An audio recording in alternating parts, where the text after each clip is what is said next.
Welcome, welcome, welcome. How's all the soldiers in the barracks doing tonight? Welcome to Razorback Recon with the Sarge.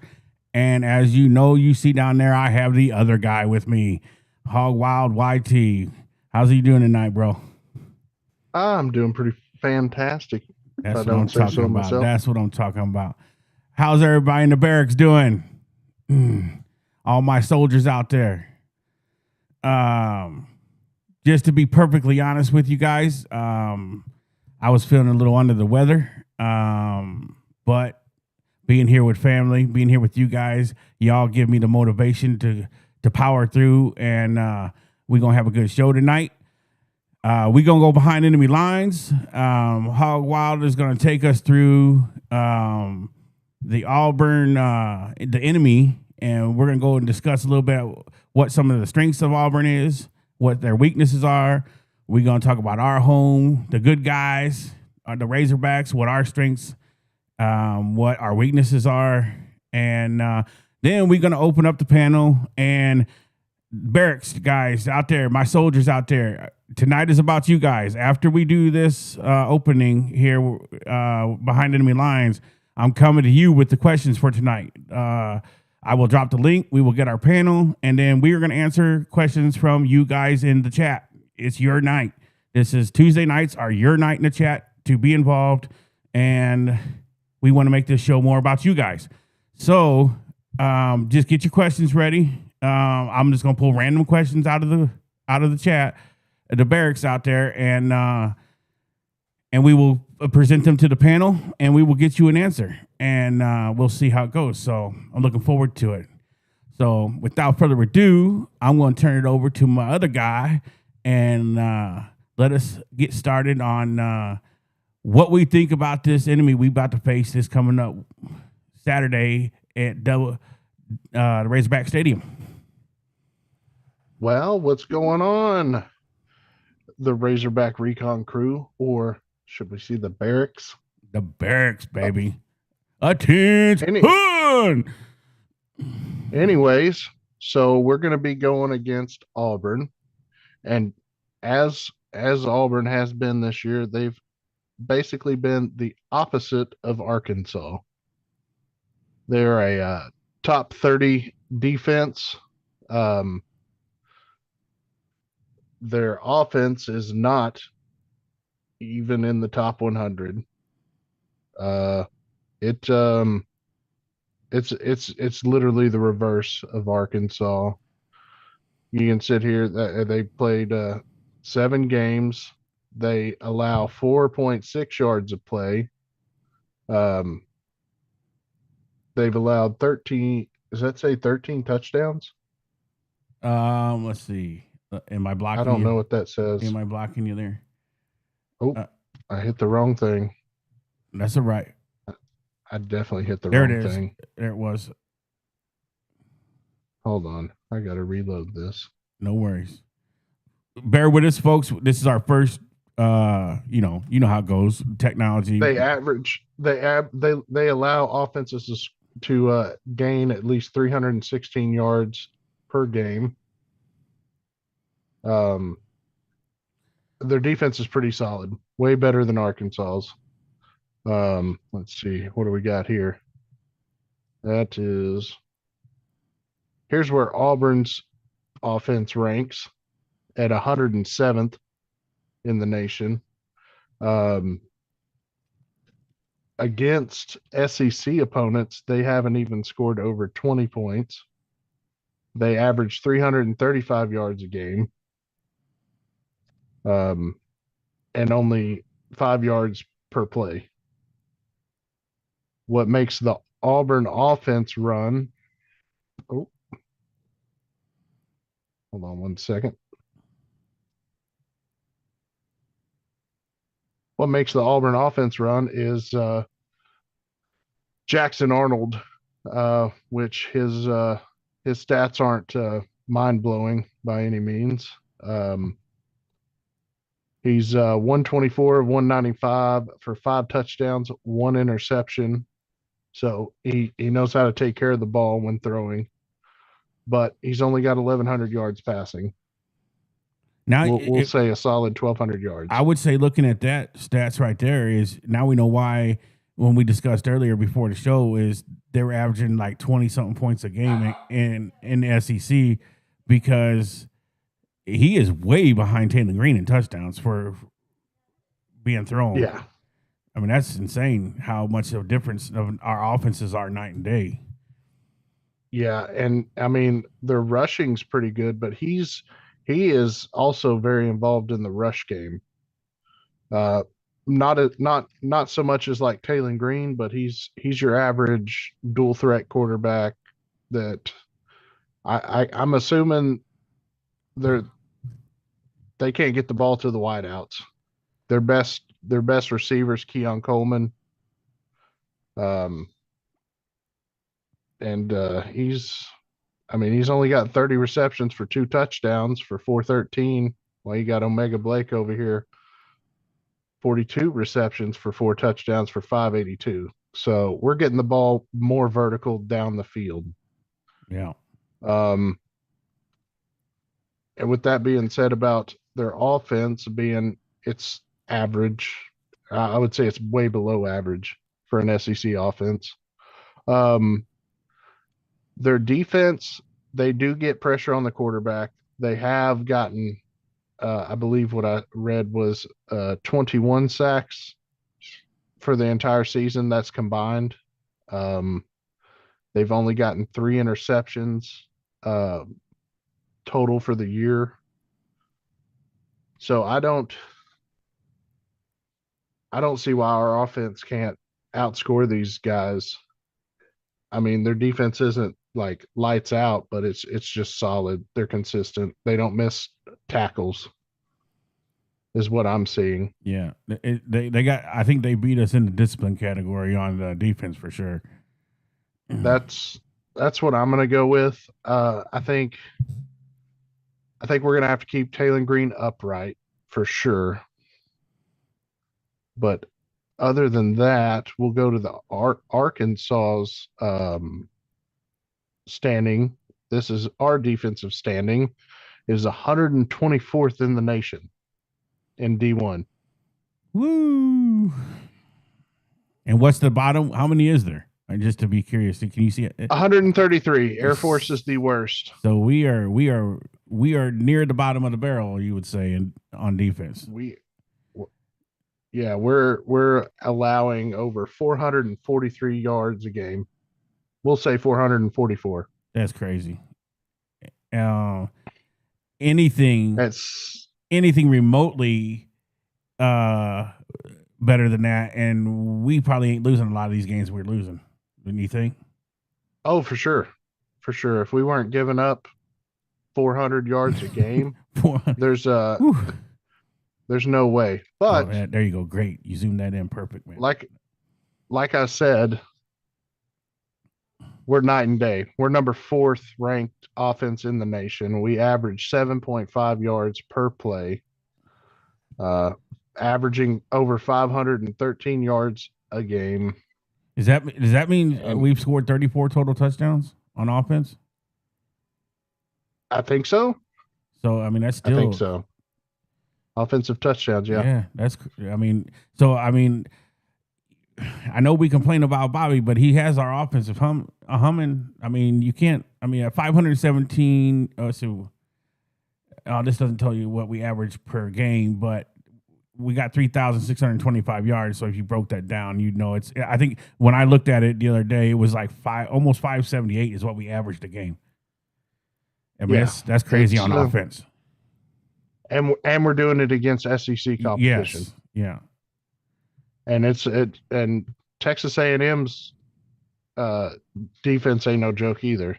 They're just below Auburn. I mean, and their offense, if you really want to get critical, is number 17th in the nation. right. So I think our defense did a little better than what we thought they could do Yeah, based on that.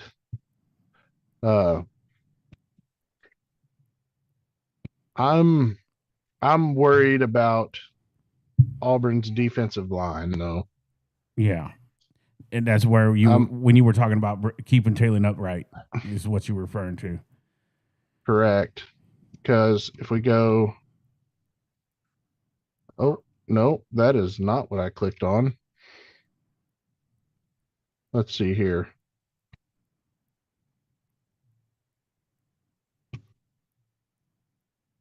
Defense. Okay. Right there, number No, 7 that is is a yeah, linebacker. that's He's yeah. Xavier Adkins. He's got 48 tackles for the year. Uh, he's got 5 sacks at linebacker. He's also got a pass deflection, an interception, and he can return that thing too. yeah. So I'm Um, he's pretty active on that defensive side of the ball, from what it sounds like to me. correct. You're gonna have to know where he's Correct. at when you line up. I promise you that. We do have 2 players in the top 10 in defense in the SEC. Stephen Angel, Dix and Xavier Story. Angel. I think the spread in the game was like Arkansas's favored by 1.5. Did we see Hog Wild? Let's see here. We are 2.5 point favorites. 2.5 points favors. Yeah. So I think we beat that spread. Yeah. It opened at Arkansas with 1.5. Under over is 57.5 for total points scored in the game. Yeah. So I mean, I don't think we have a problem covering that. I I don't appreciate think you. we have a Oh, I'm sorry. Go ahead. Go ahead. Go ahead. no. You're no Nope. problem. Here's what is this conference play? So for Jackson Arnold, we were talking about how he's not the best passer in conference. Against conference, he is 60% completion percentage for 689 yards, about the same average as any other. It's 5.5 yards. He only has 1 touchdown and he has an interception, and his longest pass is only for 46 yards. XMO Pfeiffer, you're new here, man. I haven't seen you in the last show, so appreciate you coming by. Make sure you subscribe and hang out with us. I mean, we appreciate your support. The battle for the Egg Bowl. Hmm?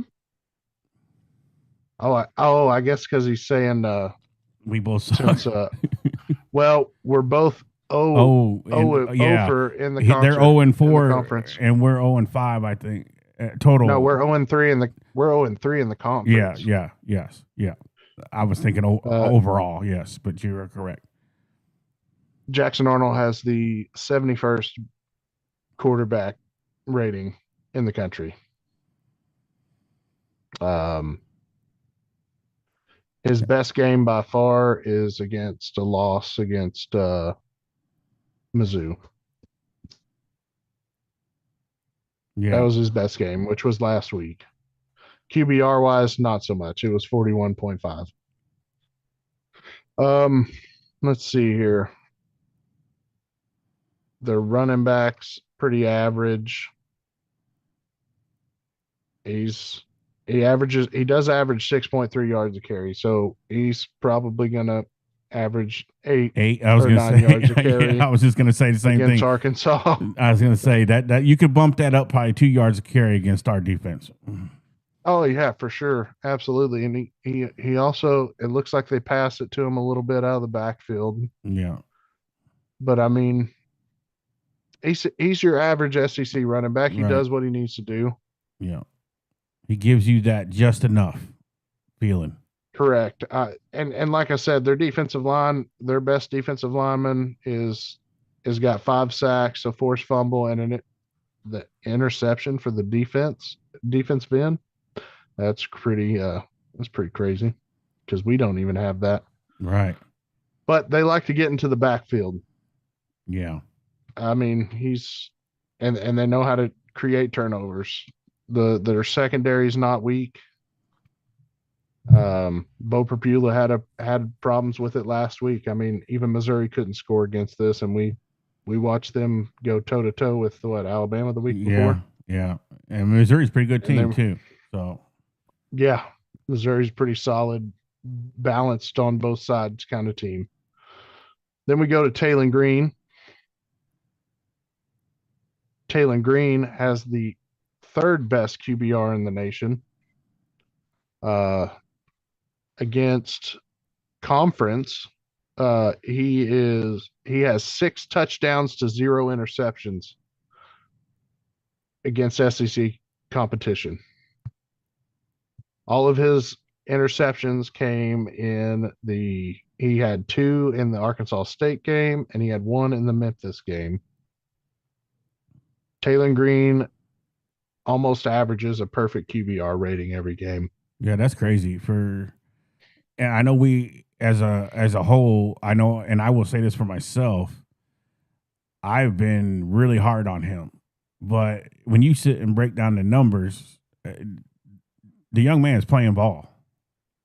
If we didn't have Taylor Green, I mean, KJ Jackson looks like a pretty solid backup, but I think if we lost Taylor Green, these games would be way worse. Yeah, I agree. I mean, Taylor has his faults. You know, he does a couple things every now and then that you kind of think to yourself in the game, the old Homer Simpson. But there's also a lot of things he does that you're like, wow, you know. Right. I mean, I can see why. We were watching the Texas A&M together in the Discord the other day, and you can see why he's trying to run back 20 yards, because if he can get around whoever's chasing him down, the man's going to go another 50 yards downfield if he needs to. Yeah, and which he did in one play. It was like we were like 3rd and 15 or 18 or something, and he got to the outside and he picked up 25 yards. And, so like I was telling, we had this conversation where he's gonna stall a couple drives with some boneheaded plays, but he's also gonna get you some drives to continue that you probably wouldn't with another quarterback, in my opinion.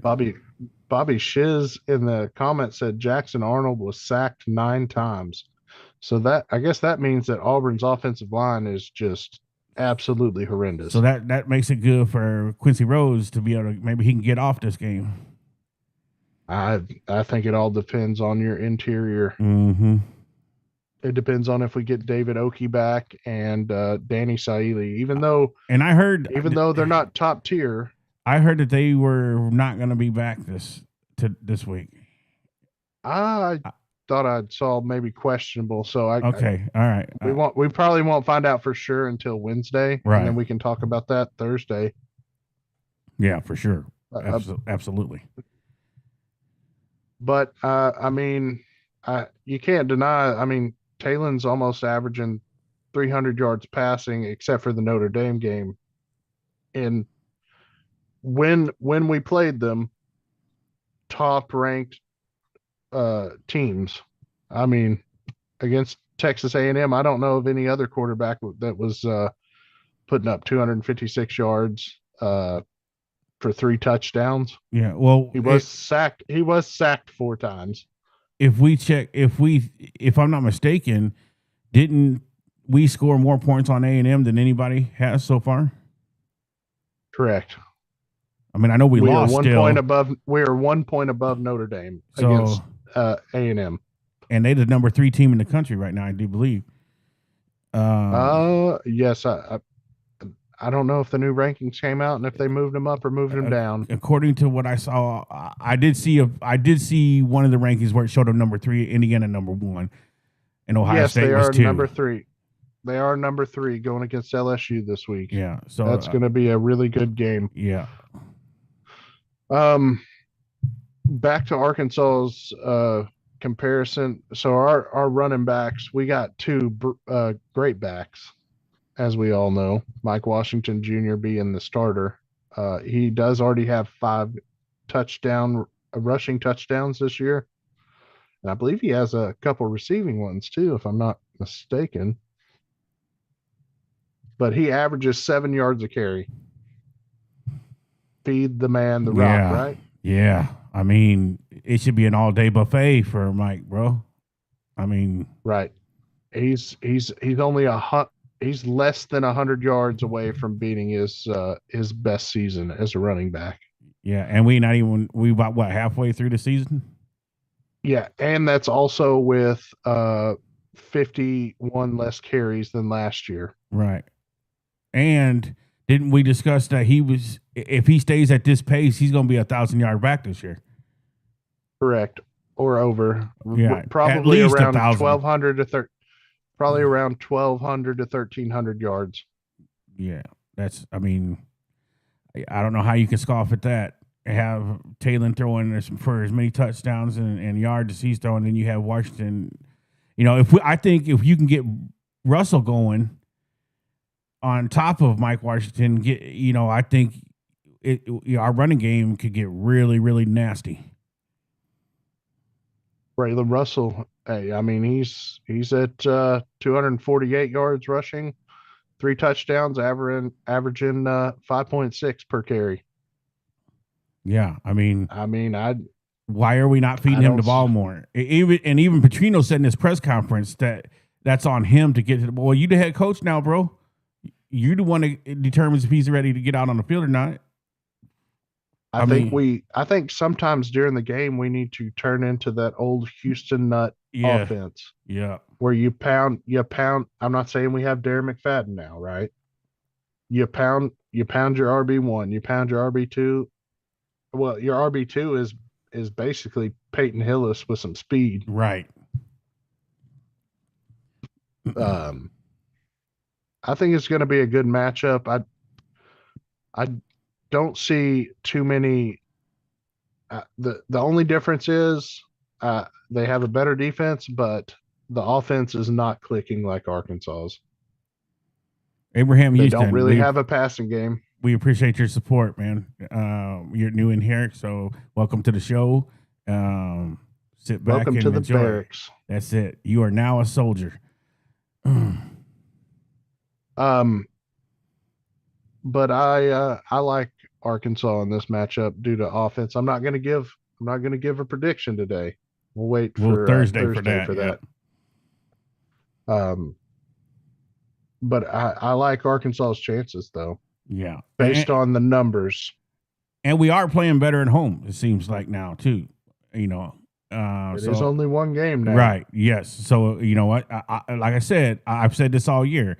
I have never opened my Kool-Aid packet. It's still in the pantry in the kitchen there, and I just refuse to use it because, like I said last night on Mo's show, the Hog Wild podcast is, and if you ain't found him, you need to go find him and subscribe to him because he's a awesome dude.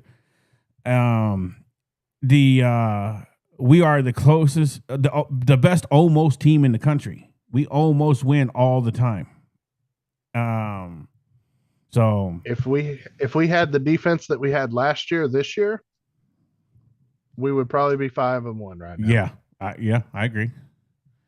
It just seems like everybody's out of position and everybody forgot how to play defense. Yeah. Which, I mean, we can repeat ourselves over and over again, but you're right. We're the most dangerous what if. Yeah. I mean, I guarantee you teams are coming to Fayetteville or when they play Arkansas, I mean, that's in the back of their mind. At some point, these guys are going to put it together, and when they do, it's going to be nasty. You I know, mean, we still have the chance to go 7-5 with the possibility of a bowl win. right? Not saying that's going to happen, but it's there for the taking. If the kids want it, they can get it. Absolutely, absolutely. But I think if we stop Auburn's passing game, they can't really do much anything else. Yeah. So basically, You we want to stop. make them one sided. We want to stop that run, make them try to beat us with the pass. You know what their offense kind of reminds me of? It reminds me of a military school where they run not so great, but they also don't pass very great. Right. They're kind of like that meh team. You know, Right. it's And Hugh Freeze is on the hot seat, so he's probably going to try to pull some tricks out of his bag. Taiwan Porter. How you doing, man? He says if they let Jackson Arnold go off and they win, we won't win another game, and this defense is officially land field trash. Can't argue that. You got shots? Shots. Yeah. No, I don't. I need to. I'm still working on my soundboard because I definitely want to get that together. Yeah, if we can't stop the not hating on the kid too much, but the worst um quarterback statistically in the SEC, then I don't know who we stop. No one. Yeah, yeah, it's gonna be tough because I think this is our. If I was to say it myself, I would think this is probably our best chance to get a win. You know, I think this is our get right game. yeah, yes, I think this game could give our defense confidence if they go out and perform, which I know that everybody on our defense just isn't a bad player. They can't. Is that possible? right, yeah. No, I think they were kind of like it almost looks like to me like they come in the spring and the coach said, okay, where do you want to play? And the guy was just like, oh, I want to play here. And he's like, okay. There was no, because I mean, it just seems like we got a few players that could be playing in different positions where it would suit them better. Right. It's kind of weird. I if you ask me, our defense looks like somebody that's on ADHD that has ADHD. Yeah. They look like they're trying real hard, and then they're completely out of position. Yeah. Yeah. It's like one of those deals where you're like, bless your heart, you're trying, but you just ain't getting it done. And that ain't gonna win you games in the SEC. No, and I think we lost four of our best defensive players left in the portal last year. You had Nico Davier, an Arkansas homegrown boy, go to UCLA. You had arguably two of our best secondary players, and TJ and Tevis Metcalf, leave in the portal and went to Michigan. That hurt. Man, and could you imagine if we had them, if we still had them right now? And what great kids they are off the field. Absolutely fantastic. Right. Man, it'd be great to have TJ Metcalf at safety and Tevis Metcalf at corner. Angel, I would agree. I mean, I'm not taking nothing from him especially in these last two games since Bobby's taken over. You can see a definitely difference in how our guys are playing, and I'm not saying that they ain't playing hard. I just think that it's comes down to I think we're a little outclassed in some areas on our defense, and it shows. Here's the problem with our defense. We have a lack of depth issue, and I don't really see a whole lot of leadership. Yeah. our defensive linemen are averaging 50 to 60 snaps for our starters, and you just can't do that. Those guys are going to end up getting hurt from playing so much. Their Yes. bodies are going to get strained Which I'm to surprised their we haven't limits. seen up until this point. Knock on wood. We've been kind of lucky with that because some of them defensive linemen, are playing dang near the whole game because we just don't have no depth. Right. And it's almost a, I don't know if you remember when we just Bumper Pool. Yeah. It was just Bumper Pool. I think it was his final year. We were depleted at linebacker. Yeah. Um, and that man played his ass off. Yeah. Yeah. He played himself into a double hip replacement, or some kind of surgery in his hips. Yeah. He never even got a chance to go pro.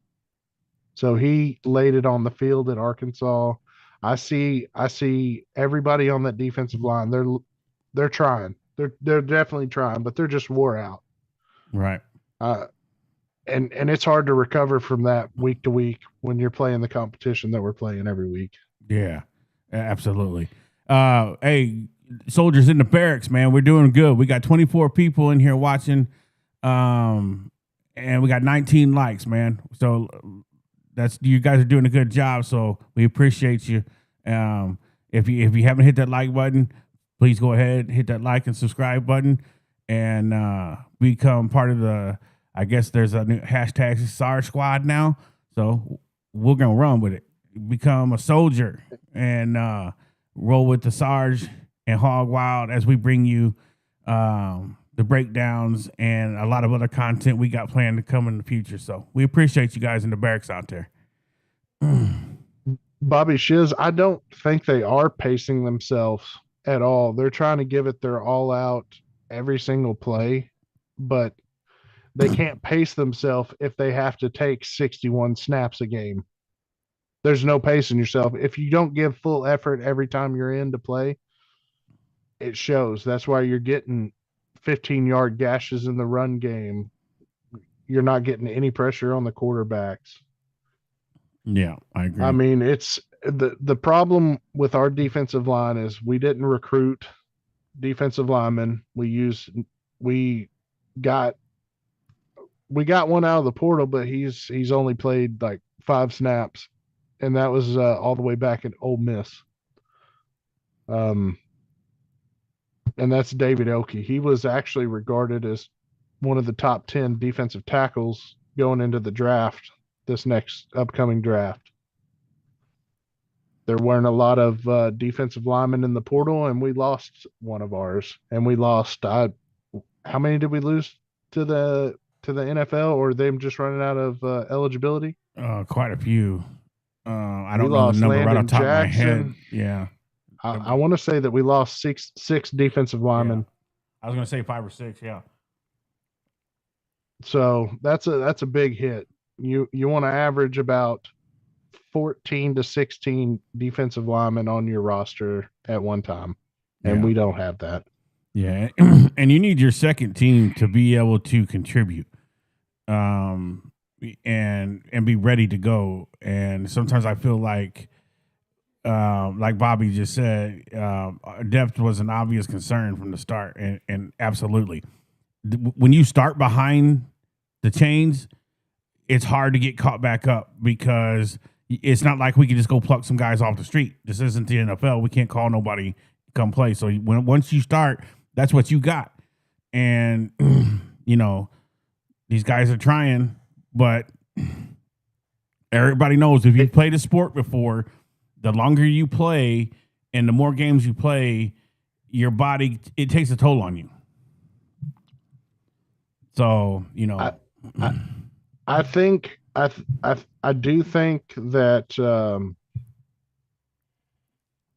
I do think Bobby is trying to do everything that he can to fix this defense, but one man in the middle of a season can't fix an entire defense. I'm sorry, those freshmen. Yeah. Just like you don't want a freshman linebacker out there, you don't want a freshman defensive lineman out there. But I mean, they're going to have to. They're going to have to play everybody that they have. He was talking about playing Frank Mulipola. He's a defensive lineman that came in from D2. But I mean, Bobby sees a mistake that you're making out there. He pulled him out of the game. He got 6 snaps. Yeah. He made 3 tackles in those 6 snaps. Yeah. But yeah, I mean, it's definitely one of those deals where you're going to have to, it's a next man up mentality, but you know, who's that next man?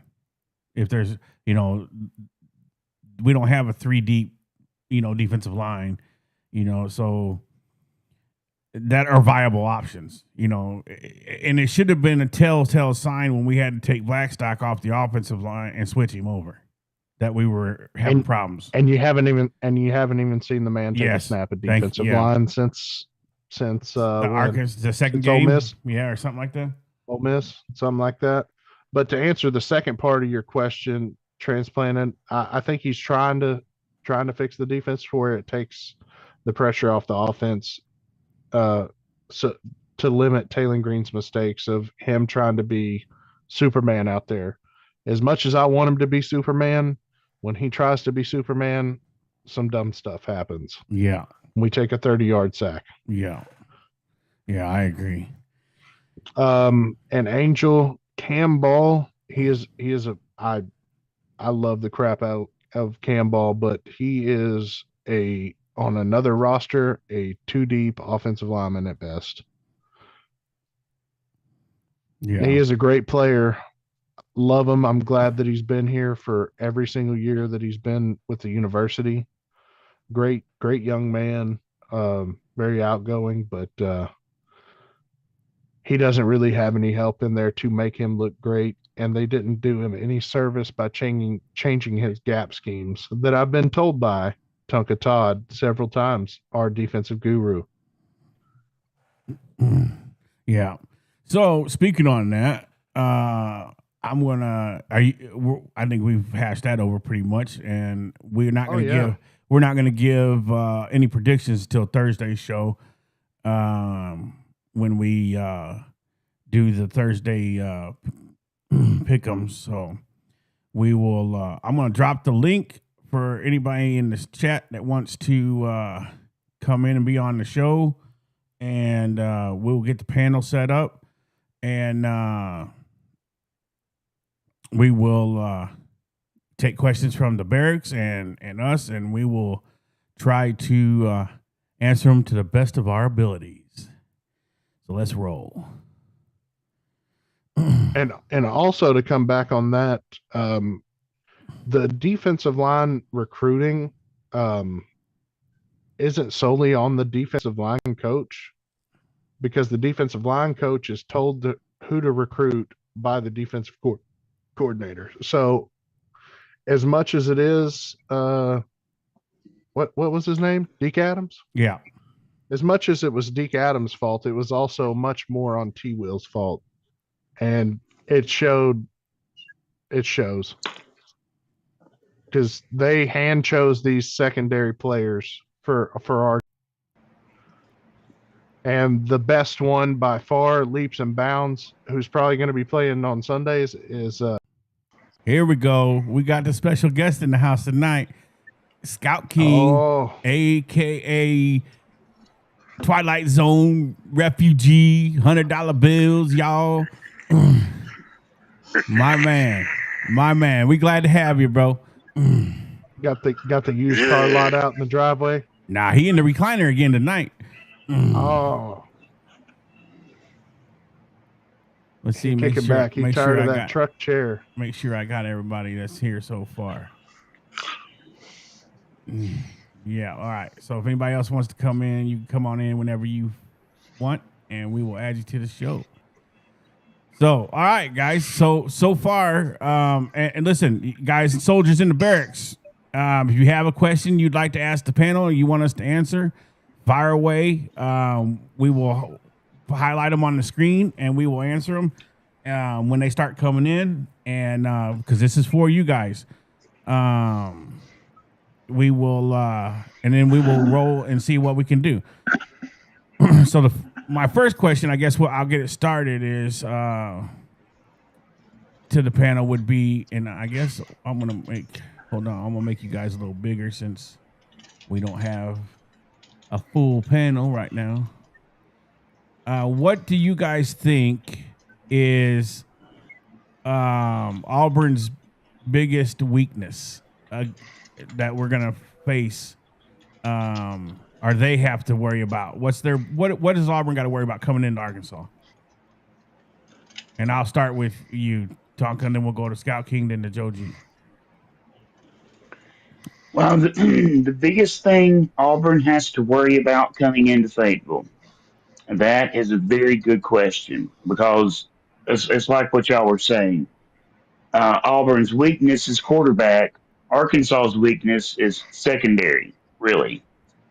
Um, wow. Wow, I got to. You may have to go to somebody else. I got to think about this one for a minute. That's a really good question. Okay, Joe G. Are you speechless, or you got? Go ahead and ask me the question one more again. Our defense has got his tongue. Yeah, We got something finally. right. I got some. I stumped the genius, defensive genius. So what do you think Auburn is got to worry about coming into Fayetteville?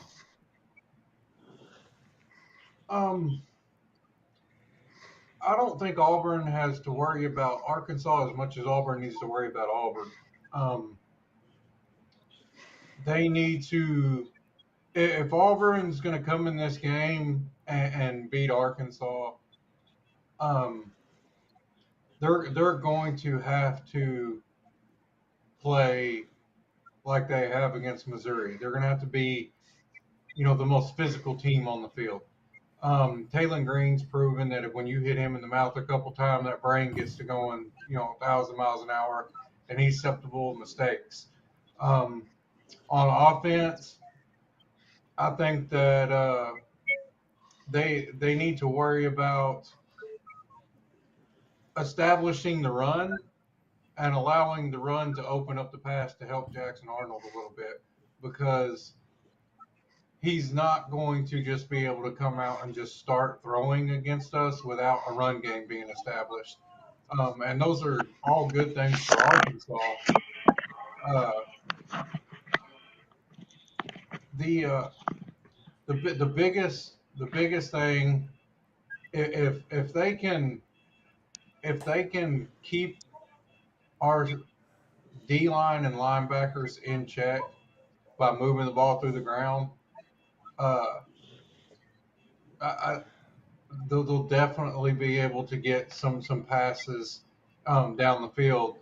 Um, Arkansas's got to eliminate the big plays.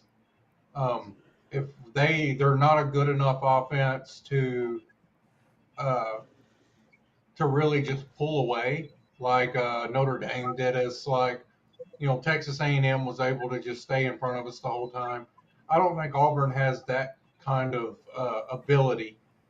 So they're going to have to play a smart football game, and the biggest thing, they're going to have to force turnovers. They're going to have to get Taylon Green to throw some interceptions, which he has not done against SEC opponents. So if they can do that, I think Auburn, can hang around to the end. I just have I have little faith that Arkansas can do enough to pull it out. We've got so many one possession wins, and even with Pittman gone, it's the same story. Um, we might look better. We might look, have a little more. Can y'all even hear me? Yes, sir. Yeah, we can hear you. It kind of sounds like it's coming through your webcam. Yeah. Let me see. I just noticed that something wasn't right. What about now? Yeah, that sounds better. Okay.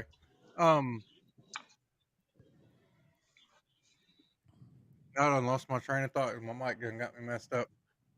If Auburn comes out, I think they need to worry about being the most physical team on the field on offense and defense. That should be their number one concern, is out physicaling Arkansas and forcing Arkansas into mistakes by just absolutely smashing people in the mouth. And they've been pretty good at playing physical all year. Yeah. Scout King, welcome to the show, my man. What's up, man?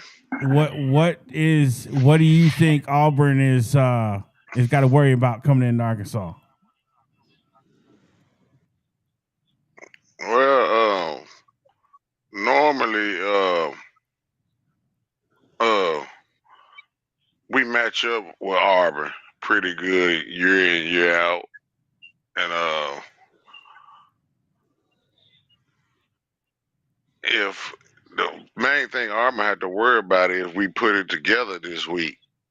You know, that's their main thing we had to worry about. I mean, Auburn had to worry about if we just happen to, 'cause like I say, man, even with our players, you know what I'm saying? If you just look at our size at each position, we're not lacking in nothing. It's all about having a body where it needs to be. That's the whole problem. The bodies are not where they're supposed to be. You want, just like on that 4-for-1, you want that running back to run up that guard hip, I mean his butt, and stop and mess up the play. And that's what you kind of want to see majority of the time. You know, so that's the main thing. Auburn had to worry about if we just do our job correctly. We do our job correctly. It's a possibility that we'll probably blow them out by 30 points. Yeah, I agree. And yeah, well, but one thing about it, Auburn this week in Auburn, Hugh Freeze, he got to win this game. So that's just a, you know what I'm saying? That's just like a threat in itself. But Hugh Freeze probably will feel more comfortable if Sam Pittman was the head coach. He probably almost a guarantee that in his mind, but he know he going against Bobby, so he been seeing what Bobby been doing the past couple of weeks. He kind of sweating some bullets this week, Right. because his team is not playing consistent. Right. That's what he been harping about in his press conference. His team ain't been persistent. People not doing their job. They doing what they want to do, and he trying to, tell them, let them know, hey, we can't just say it's okay no more and all this and all of that. So the pressure is really ramped up this week down there at Auburn. Right. Okay, I got Hog Wild. You want to answer that? I mean, I kind of feel like we already did, but you could go over if you got something new. I think if we hold their running game, which also includes Jackson Arnold because he runs more than he passes. If we stop that running game and we sell out for the run and we force them to pass, I think if Kenai Walker can get his head out of his butt and turn around, we might be able to get some interceptions this game, because Jackson Arnold is not the best passer of the football, in my opinion. Yeah, I agree. I think if we stop the run and it forced Jackson Arnold to throw, he's going to make mistakes, and I could see our defense possibly getting a couple picks, especially if he's going to target Cam Coleman, because we already know who's going to be on Cam Coleman. Right. It's going to be Julian Neal, and Julian Neal's a dog. Yeah. I like him. To go back to what Joe G was saying about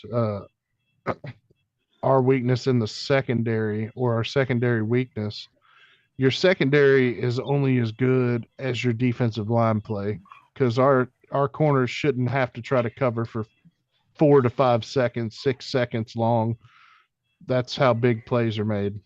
Right. Am I wrong about that, Joe G? Because you played in the secondary at a high level in high school, right?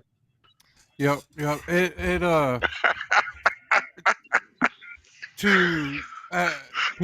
For a corner to be productive, the ball's got to get out of the quarterback's hands in under 3.5 seconds at most. Once you get into 3.5, 4, 5 seconds, your chances of making a good play on a good receiver goes down to less than 50%. It's just really hard to play backyard football at the 4 and 5 second mark if a quarterback can get out and make plays. Because at that point you've got kids who grew up with each other or practiced with each other, got pickup ball during the summer.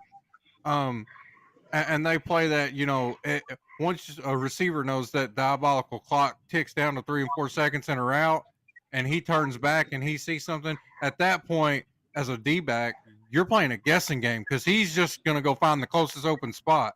And you got to get lucky enough to, get in between him and the passing lane to stop that. And that's really hard to do at the 4+ second mark from a defensive back. Right. Abraham, Houston, and Angel, I have your questions starred up, so we will get to your questions. Tonka, let me come back. Wow. Can I ask a question? Yeah, in a minute. Just a second. Oh, wow. What's up? Go ahead, Scout King. When you was talking about them numbers on the defense earlier, when you was talking about Arkansas was 124, let me know the yardage on 124. Let me know whatever team is ranked at 100, and let me know which team is ranked at 50 and 25. I just want to see the yardage difference in them from 25, 50, and 75 and 100. Every 25. You know what I'm saying? I just want to know see what the difference is. UTSA at 100 is giving up 397 yards a game. And let's see here. At 50th, we have Army that's giving up 348 yards a game. And top 25 defense is Alabama at 309 per game. Number one is Oklahoma at 213. So that's a big difference from number 1 to 25. It's almost look like it's about 85 to 90 yards. But on average, you see the gap. We talking about 50 yards, 40 to 50 yards. Anywhere at the high end is probably 60. Between 40 and 60 yards will put you. You know what I'm saying? It's putting you wherever you at in the pack. You know what I'm saying? Sometimes a yard or two, depending on each week. Wow. So it's not that, like I say, you can't. We 124th. We see where the problems at and all of that, but we not as bad as you think because you just said it. You know what I'm saying? It's 40, 50 yards, and usually that come basically in penalties. And basically penalties and maybe flipping the field, you know what I'm saying, in the punt game. Sometimes you're getting short field. Right. I can see your point on that, but at the end of the day, it's translated to a 2-5 record. Yeah, we just ain't been lucky to get, like you say, that we helped give it like you say, we know 2 of our wins, we definitely gave the ball away. Yes, yeah. And in the other 2 games that we lost, like I've been harping on all year long, execution. You know what I'm saying? If Taylor Green could just get poised, just calm down. You know, I know he got to run for the light, but if he just get poised a little bit better, he'll hit them key plays that probably will win us a game in the second quarter that we can't see yet. That's gonna help us in the fourth quarter, just in case it's tight. I believe if he just get more poise in that first half, I think he gonna set us up for the second half. That makes sense. Yeah, I can't say nothing about that. Tonka, we'll come back to you because you wanted to go last on that. Did you think of anything or? Actually, yes. Um, if I'm Auburn's defense, because that's kind of where Auburn has to hang their hat, right, is on defense. If I'm Auburn's defense, I'm not too worried about Arkansas's run game. I'm not too worried about Arkansas's passing game because Taylor Green has shown, whether it's because he's injured or because maybe he doesn't trust his arm, who knows the reason, but Taylor will not throw the ball more than 15 yards downfield. So I'm not really worried about his arm. I'm not worried about the running backs coming out of the backfield because Auburn has good disciplined linebackers that line up where they're supposed to be, know how to read their keys, and are there to make the tackle. What I am going to be worried about a little bit if I'm Auburn's defense is how are we going to contain Taylor Green when he breaks containment? Yeah. Because it's not Taylor Green's arm you got to worry about. It's when he turns into Fred Flintstone and hits the sidelines. That's a fact. So, all right, let's go. We got some questions from the barracks here. Abraham Houston, he says, let me put it on the screen here. Sarge, doesn't Freeze have a chip on his shoulder against University of Arkansas football?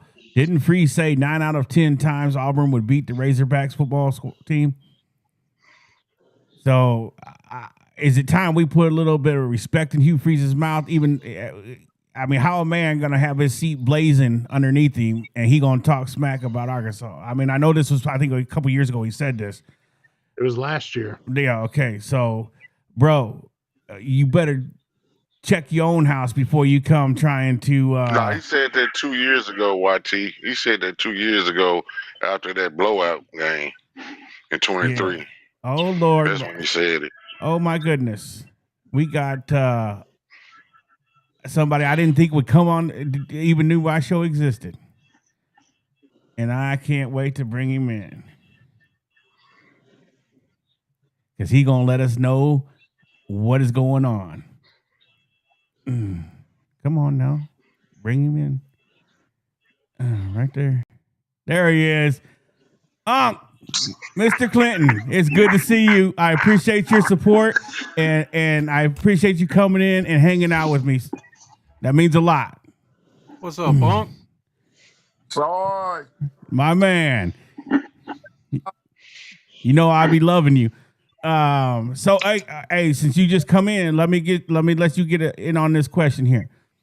What is Auburn? And we're gonna flip this script too. And I'll let you answer both of these questions. What does Auburn have to worry about coming into Arkansas? Is there anything they got to worry about, or are they just coming in like, yeah, we gonna take it to them? No. Hey, Joe G, how you doing, man?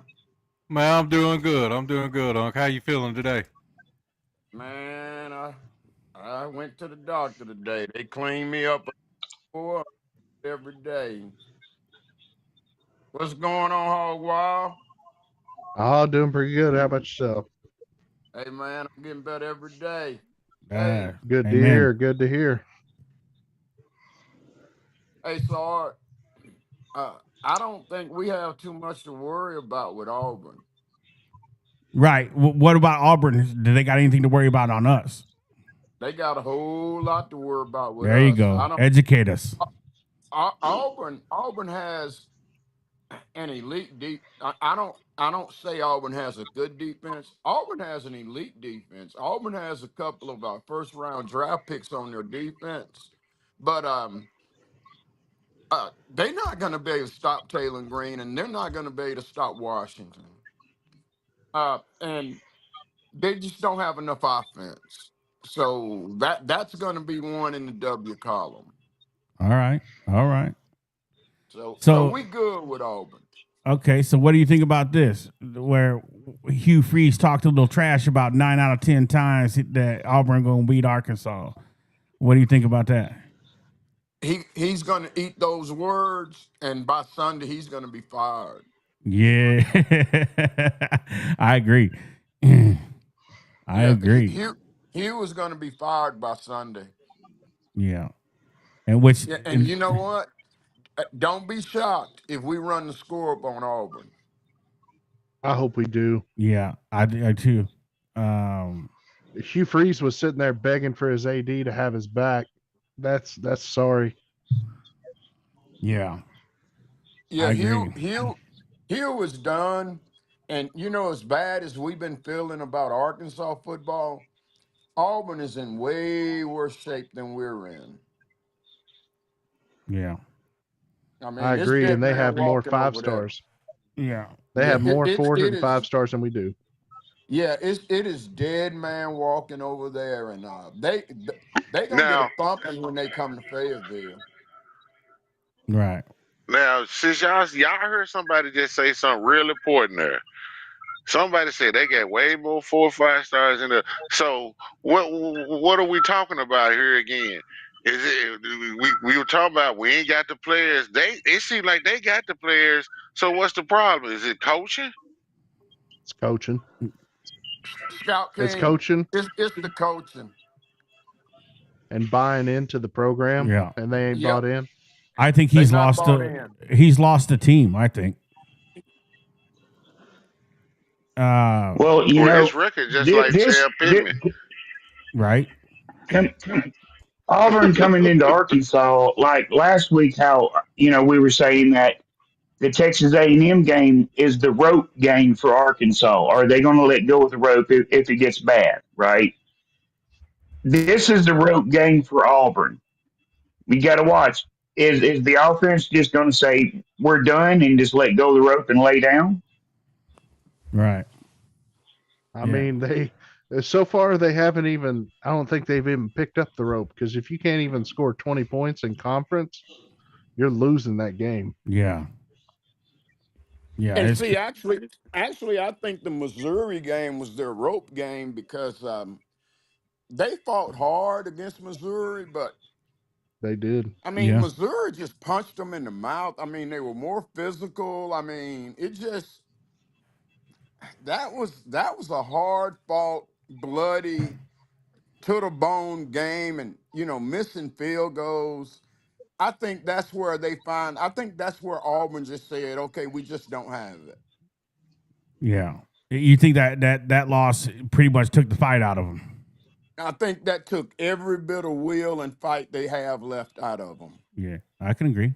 I I think the defense is still going to show fight, but that offense is most likely going to come out flat, and we might actually look good on defense.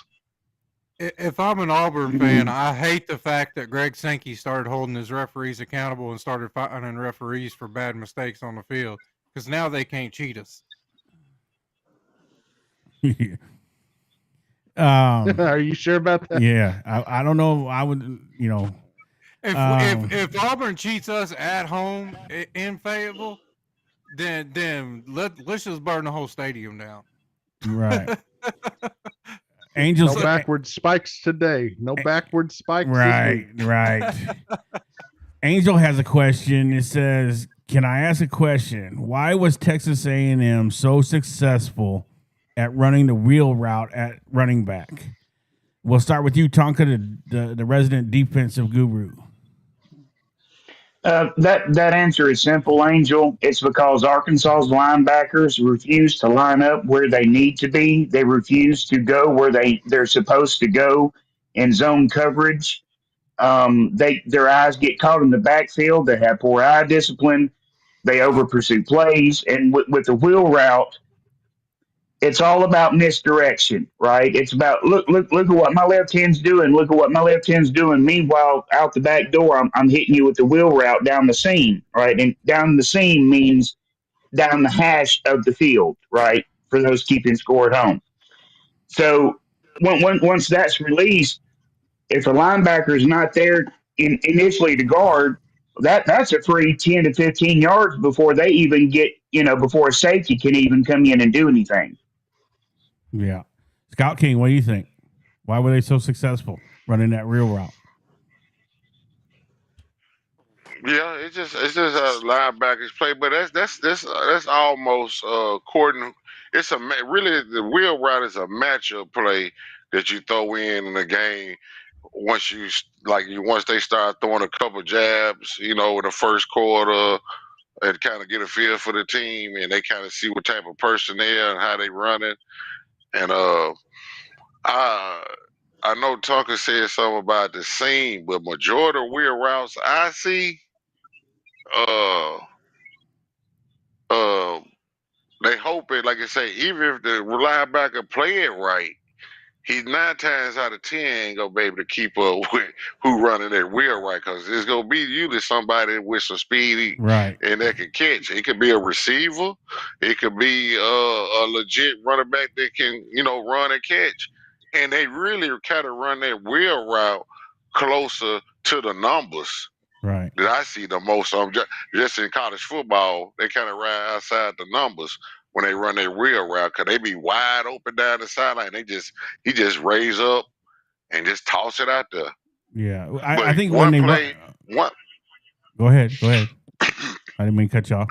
one play I need to start seeing that I ain't seen in a long time in Arkansas is, and Tonka, you can probably help me on what they call this, but it's when the running back is either left or right of the quarterback, and he just fake it to him, but he finna run straight off the hip of the tackle, and then he'll make his cut like he running a short slant. Right there in the middle of I've been noticing if we run that play, the middle of the field will be wide open for that running back. Yeah, it's the running He back coming arrow off the play. hip of Oh, is yeah, you talking that about the play is Texas wide route? open. Yeah. Yeah. More or less. Yeah, like soon, yeah. By the time he make his cut left or right, which depending on what side he taking off or whether left or right, by the time he get where the linebackers usually be sitting in the defense, once he get right there behind him and run that like you say, that triangle play, that be wide open all the time. Yeah. We don't ever run that play. I ain't seen that play ran in a long time in Arkansas. Yeah. And it's always it seems like Kirk Hanna says it's that route kills us at Arkansas. It's like we can't cover it, and it's a big matchup play is what it is. Yeah. Mm-hmm. But Joe G, what do you think? And we're back on the wheel route question. Yeah, correct, yeah, Sarge? yeah, Okay. yeah.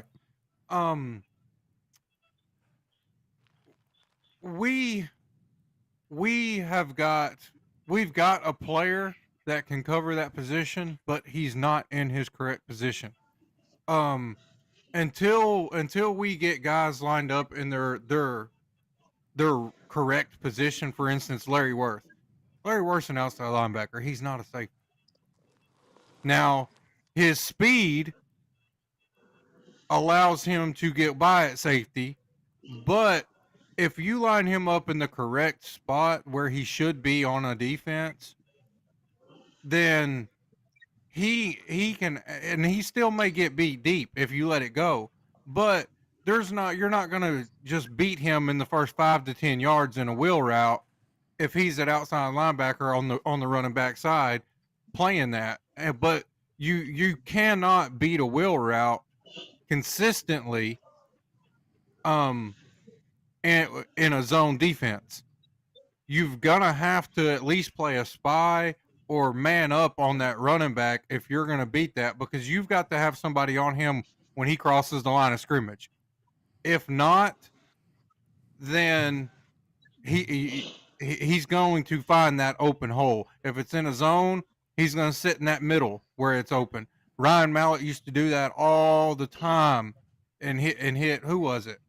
That we ran it with DJ Williams, but we ran it a lot with our That's running Ronnie back at Wingo. that time. Ronnie Wingo. Yeah. Ronnie Ronnie Wingo. Wingo. Yep. And Ryan Mallett used to just tear up a zone with that because they would play it right, but he would get right over that short field guy, and they would throw it in that zone between the deep and the short and hit him in that middle. if you got somebody spying on him that stays on his hip pocket and is not worried about having to settle, then you can take that route completely out. But we don't have a linebacker athletic enough to run with the running backs in the SEC to be able to do that. So you're going to have a Larry Worth actually come down, play his true position to try to stop that. And we've got enough players in the secondary to put Larry Worth where he belongs and not have that secondary. Matter of fact, it would help our secondary to have the true safeties back there. And right now, we got linebackers playing safety. We got, safeties playing corner. Our defense is just, the guys aren't in their true positions. And it's hard to be successful on defense guarding a running back out of the backfield, or a running quarterback. Now I know that's not the case this weekend with Jackson Arnold, and he does have the ability to use his legs. Don't get me wrong, but Jackson Arnold should never beat you with his legs. And should never beat you with his legs. And if we can get somebody on the hill to wake up and say, you know what, I'm going to make my corners play corner, my safeties play safety, my linebackers play linebacker. For one, not only does that give us more depth, but it does exactly what we're talking about. It helps us in those, running back linebacker matchups a lot better when your Mike isn't trying to guard a wheel route from the center of the field, because he's already beat at the snap of the ball by 3 or 4 yards. Right. So his only chance is if they throw the wheel early and he's in good position and he picks it off. Everything else he's already beat. We've got to have an outside linebacker be able to take that. And Larry Worth is the only one, in my opinion, because he's got a defensive back mind and in a linebacker's body. We're just not using him to do that. And I think that's why Texas A&M used that and exploited us, with it. Yeah. To go back to your point of we don't have a linebacker that can cover the halfback, the wheel route, and all that. We do. He's just on the bench, and he's also a true freshman. Tavion is one of the fastest players on defense, and he plays linebacker. Who'd you say, YT? I'm sorry, it kind of broke up a little bit on my end. Tavion Wallace. Yeah, I completely forgot about him because he's not seen the field yet. I think you're right with that. I think he is athletic enough to do it, and why he's not getting snaps, I don't know. I'm assuming it's because they don't want to put a true freshman at linebacker out there, and that's understandable. But Bumper Pool was playing as a true freshman. They need to put him out there because that kid's an athletic freak. What's it going to hurt our defense? How much worse can our defense get? It ain't going to hurt. Right. I don't know if they're just putting Dix and Sori out there because they're paying them the most, which, in my opinion, they haven't earned their salary. That's in my opinion. That's a fact. They need to put Tavion Wallace out there before we lose him, because that kid's going to transfer. He's a very talented linebacker. All right, here's a good question from Transplanted. Text, and we'll go around the panel with this one. Are the continued pre-snapped issues on defense a lack of discipline, lack of coaching, or just plain lack of football IQ? Clinton, we'll start with you, man. What do you say? Huh. You know what? That's an interesting question. Yeah. You know what? I'm going to say?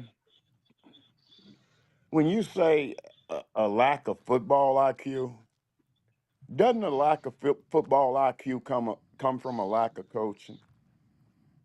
At this level? At this level, you are correct.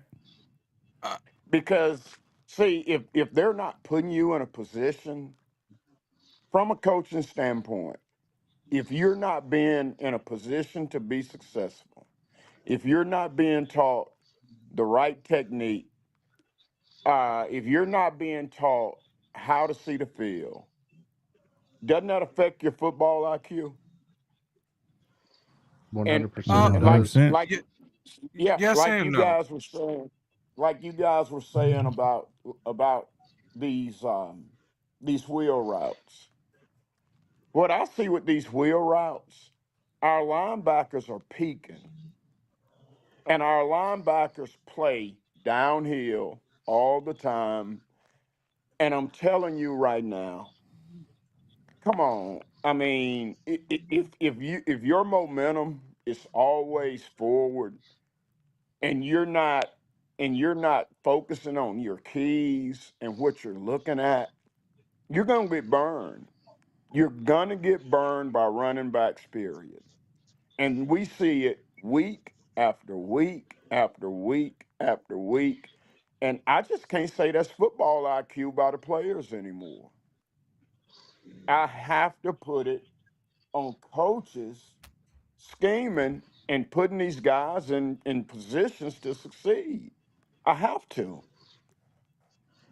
I have to put it on.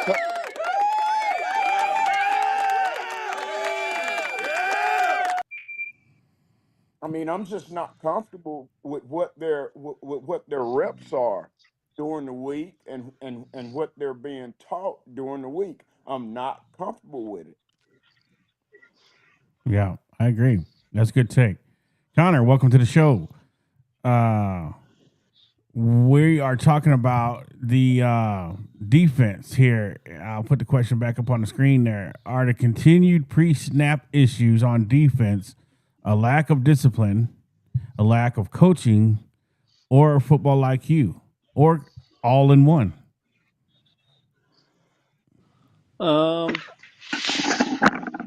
Mainly a discipline issue. It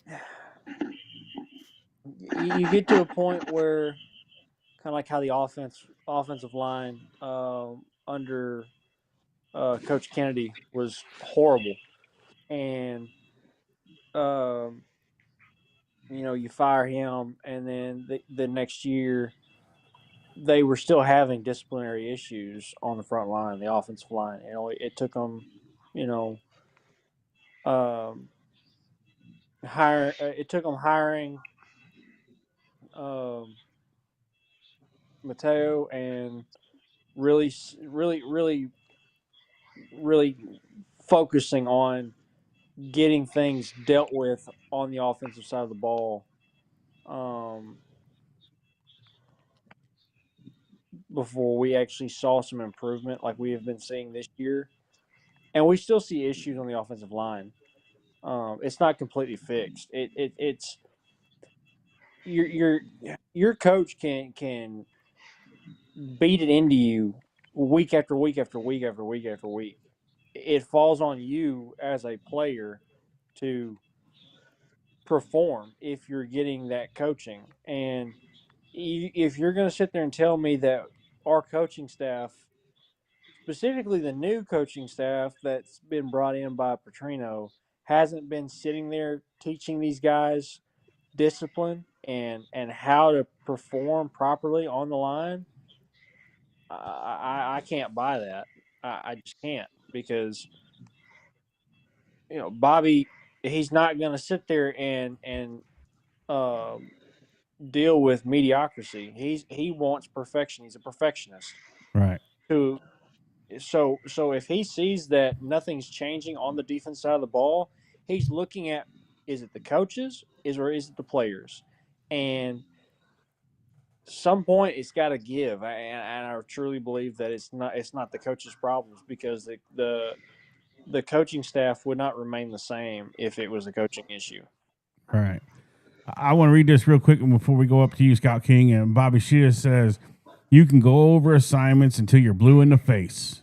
And some guys never get it. Didn't y'all play football? There were always the guys that missed the same assignments over and over.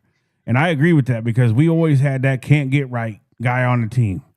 No matter how many times you walked it through, how many times you slow walked it, how many ever times you drew it on the whiteboard, the guy just couldn't get it.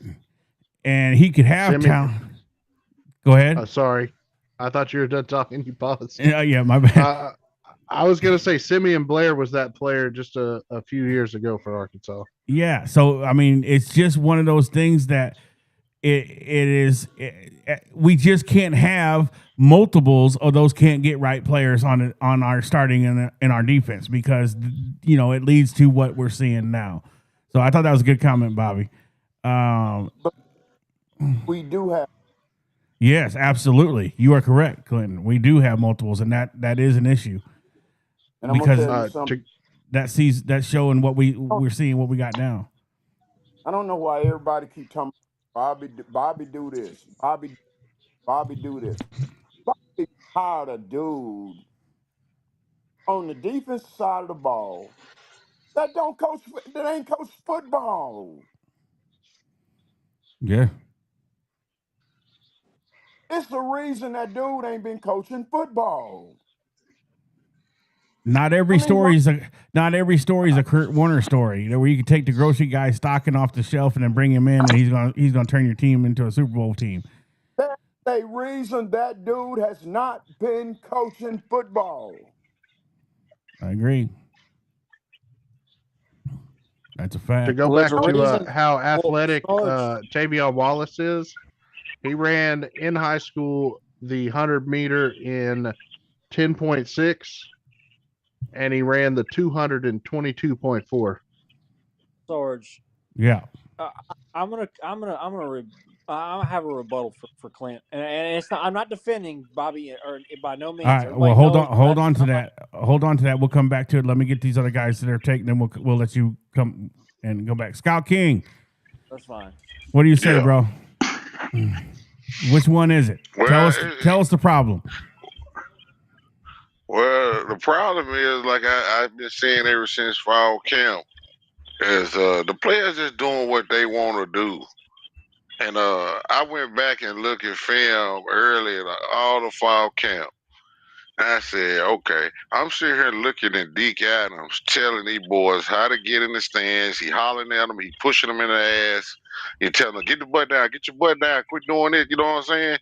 So yeah, they've been getting coached like they supposed to be getting coached all year. They just once game time come, once they get, and like I say, I can understand just because you a football player and you suit up, everybody ain't cut out for football. Because once you get knocked down and you're breathing hard and all, everybody ain't got that same mindset to keep it to pull it together, play in and play out.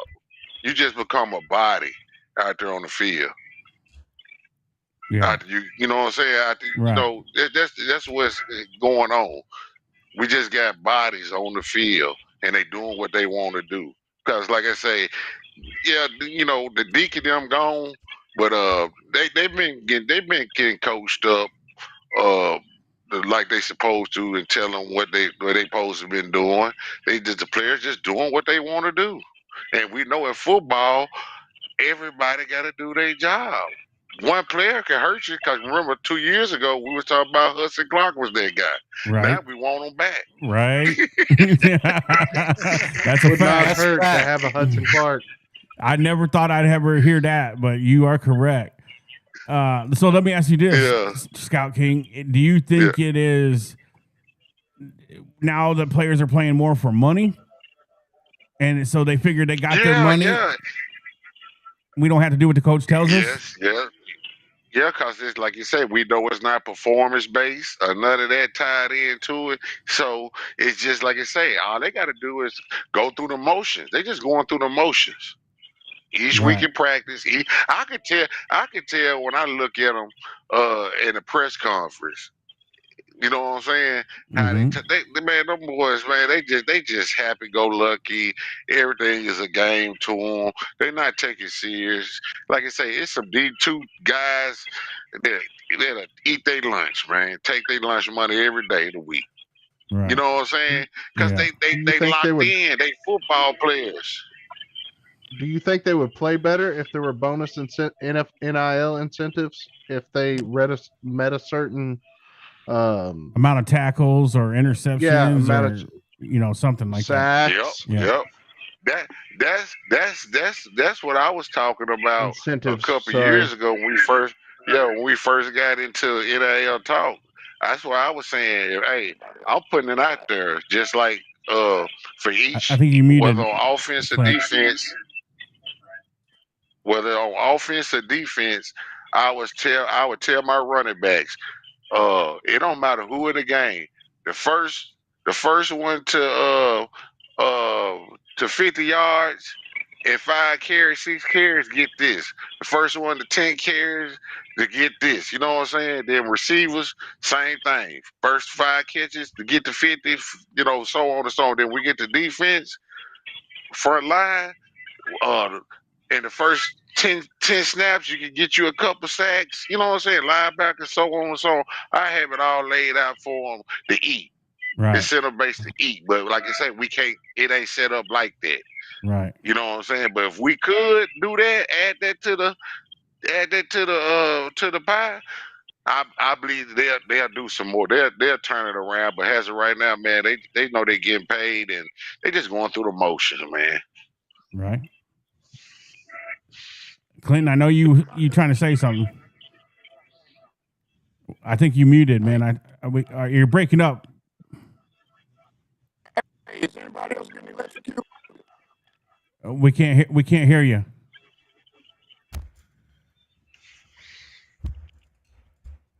Clint, you may have to leave and come back. Yeah, hey, Clint, bounce out and come back because it's gargled up on you. Because we can't understand what you're saying. And there you go. In the meantime, Tonka, what do you say on that question? What's our problem? Is it one or the other, or is it all? Is it the whole pie? The answer to that question is yes. Because if you look, I would have to push back a little bit on what Scout Team was saying that they were properly coached under Deke Adams, meaning the defensive line. And I would even push back on T. Will teaching them right at linebacker, or even the secondary being taught right by the secondary team. He might have showed them how to get in the stance, and he might have harped on them about the level of their butt to keep their back straight, right? But I have yet to see any defensive lineman use their hands properly. I have yet to see a club. I've yet to see a swim. I've yet to see a hook. I've yet to see what's called a hammer. I've yet to see a spin. I've yet to see any kind of teamwork as far as stunt or twist go. I've yet to see any kind of teamwork between the front four and the linebackers. And this is after everybody on defense got fired. Arkansas is playing an incredibly vanilla defense. There is nothing special about it. It is a high school nickel defense, is all it is. And they can't even get that right. So I think it's all the above. Okay. Can't argue that. Joe G. I agree with what Tonka just said, and I'm gonna bring something up that when I was in high school, we had a top 5 defense in 3A. And it wasn't because we were the most athletic defense by any means. We ran a 4-4 defense, and we was man up on the outside. That was the only thing our coach knew how to do. And we were man up, and coach called it a cover 3, if that explains the IQ level of the coaching staff I had in high school. What made a difference with us was we knew that we had to take game film and sit in front of it for 10 to 15 hours a week. Every day we had to go put in 2-3 hours of just watching game film. And football IQ comes. Hey, hold on, Joe G. Somebody check. We're getting some feedback through somebody. Just make sure you're not bleeding back through. I just muted. It's not me. Okay. There it is. Whatever. It's gone now. We made sure when a team lined up against us, we seen how they was going to line up, and we watched game film so much as a defense that the only reason we were good in the secondary, having to play a man up, we knew the tendencies of every player that was going to line up, all the way down to, I can tell you what route you're running, by where your feet are placed, because we watch film so much that football IQ was something that just that was a result. I mean, that is something that we knew we couldn't get coached because we weren't at the other team's practice. So the only thing we could do was go watch game film, and we watched just as much game film as we spent time in pads practicing. And because of that, it was really hard to fool us. We always had the upper hand, whether that's football IQ or not. We had the upper hand because we had it between the ears. We knew what was going on. And if you can look at for instance, Taylor Green, pre-snap reads on offense. Your defense, every player on your defense, from the linebacking crew into the secondary, you have a pre-snap read. And that pre-snap read should tell you they're either going to do X, Y, or Z. That's it. You have 3 options. Your brain doesn't have to go anywhere else. And then once you figure out, okay, by this alignment, it's X, Y, Z, now I've watched enough game film to know a player's tendency. Okay, when this guy gets the ball, he wiggles his fingers. He gets a little excited out there. When every time a receiver knows that he's the primary receiver in a route, his eyes are locked with the quarterback pre-snap. You will watch him look at his quarterback pre-snap every single time. When they're blocking or it's a run play, they'll never look back. That's at the high school level. That's at the college level. That's at the NFL level. Because that's just human nature. When you know something's coming to you, that heart gets racing a little bit because now the expectations, the eyes are about to be on you. So you try to prepare yourself mentally, and the eyes don't lie. So it just seems like to me like these boys ain't, and they may be going back over the previous games. This is what you did wrong. This is what you did right in game film. But if you're not going into it and studying game film on your team beforehand, you look exactly the way we look now. These boys have got to take an initiative to say, you know what, instead of going to Top Golf in Springdale this weekend or on Sunday evening, I'm gonna go and get the game film from YouTube on Auburn, and me and my secondary players are gonna sit there for 4 hours, and we're gonna watch every single receiver. We're gonna watch the same play 20 times over, where we can sit there and know when he lines up in front of me by his tendencies, what he's doing. Now I've limited it down. I know what he's going to do, and he's already beat before the snap happens. And our defense don't do that. Good take. All right, so let me ask this, and we'll go around the horn with it. We did what Auburn had to worry about coming into Arkansas. What does Arkansas have to do to win this game, to get a W, to stop this losing streak, and start? Maybe we go on a run if we can just get the train moving forward. And before that, Clint, Connor, if you wanted to push back, you said you had a little something to put on Clint there. Yeah. I mean, and again, I was trying to say basically, like, look, I'm not a Bobby Petrino supporter. I think I've made my stance on Bobby Petrino very clear in the past. However, what Clint said about the coaching staff and the hire he made or whatever and the choice that he made, you can't make that argument right now because it's the middle of a season. The only reason why Bobby got the head coaching position is because he has head coaching experience, so they rolled him in as the interim. You couldn't go hire a coach off the street mid-season and expect him to perform like Bobby Trino could. You just like you can't expect him to go hire a staff outside of the staff that you currently have because everybody's locked up on contracts underneath their significant coaches. So sitting here saying that Bobby hired this staff and this is the outcome, this was going to be the outcome from the jump, it makes no sense because if Bobby would have been the head coach last summer or last spring at the end of December, and he would have been allowed to hire his own staff, and he could have brought in guys instead of rolling over the staff that was already at the university.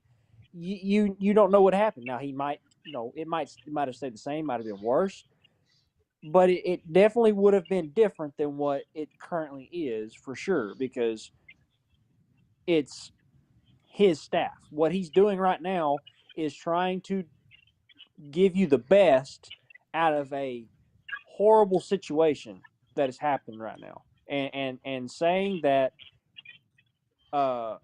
him hiring these guys, it's his fault for the reason why this defense looks the way it does. Yes, the defense still looks bad or whatever, but you can only do so much with what you're given in the middle of a season. It's not like you go hire an entire roster or entire coaching staff 6 weeks, 7 weeks into a season. Yeah. Connor. Hey, go ahead. Hey, man. I hear it coming. Hey, man. Look, Clint, don't do it to me. Don't do it to me, because I done told you. I'm not a Bobby Petrino supporter.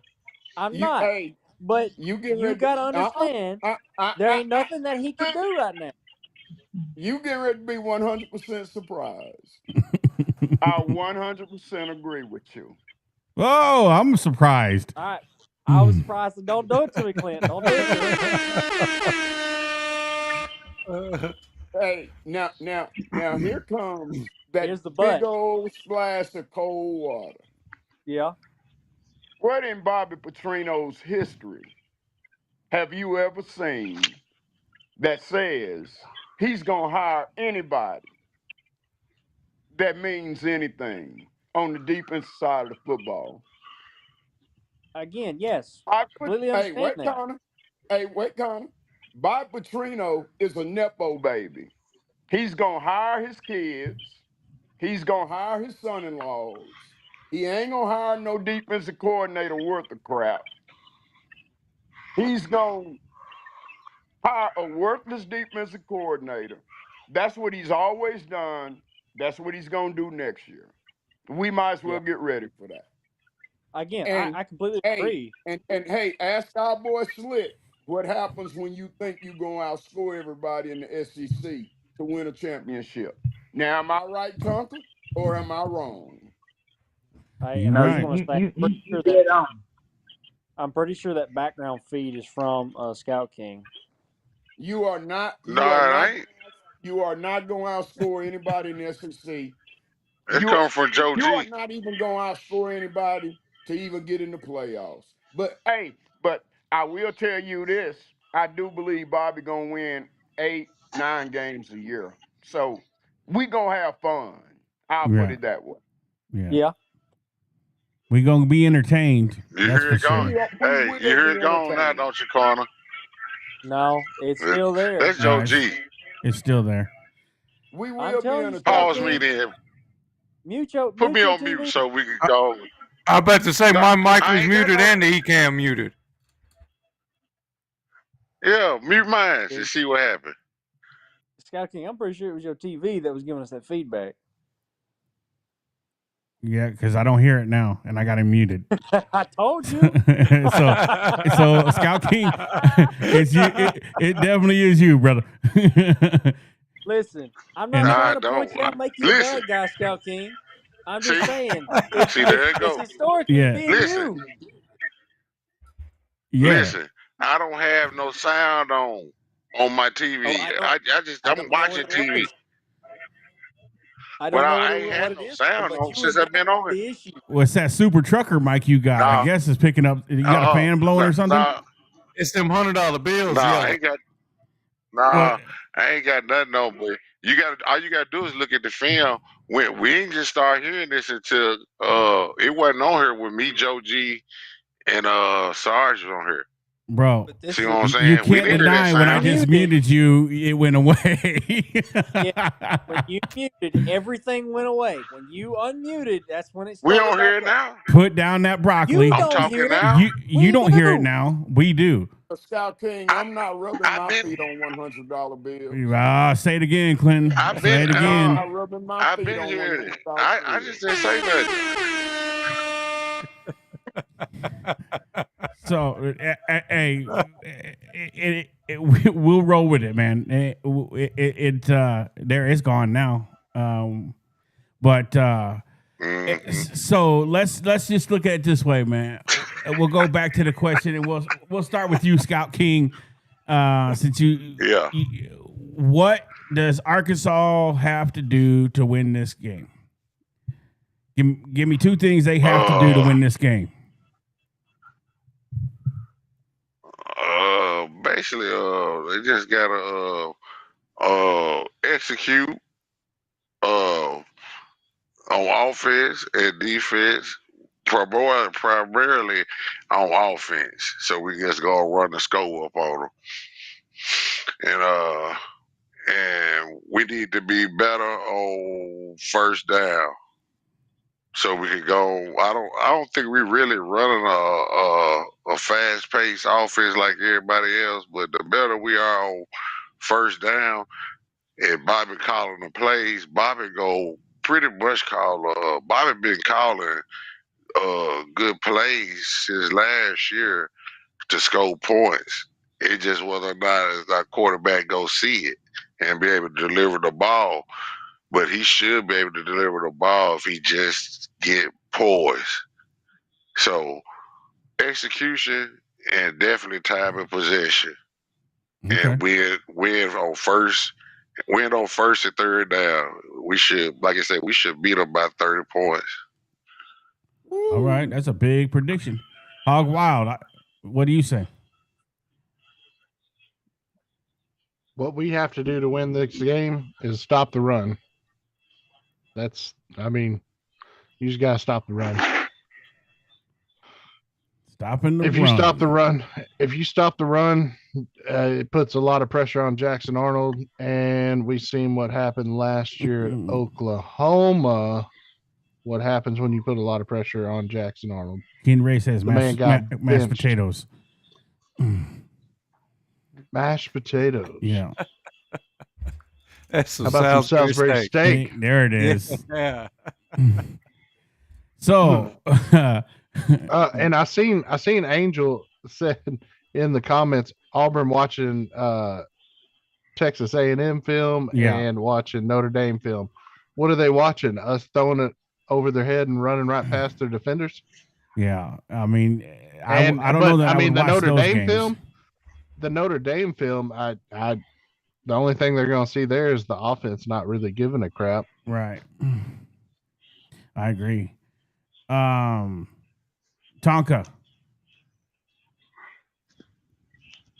answer the question. Broccoli. Okay, keys to the game. For Arkansas to win, mainly the defense is going to have to actually play defense. That's number one. Your defensive line is going to have to shoot their gap, quit tiptoe dancing in the hole, shoot the gap, apply pressure.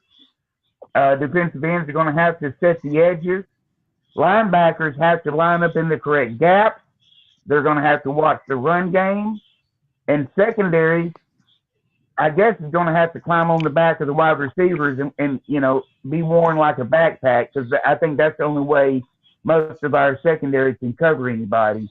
But offensively, Kalen has to stop dropping so far deep on his 5 and 7 step drop. If he's in shotgun, he should not be even doing a 5-step drop from shotgun. He should only be doing a 3-step drop from shotgun if he has to get more distance.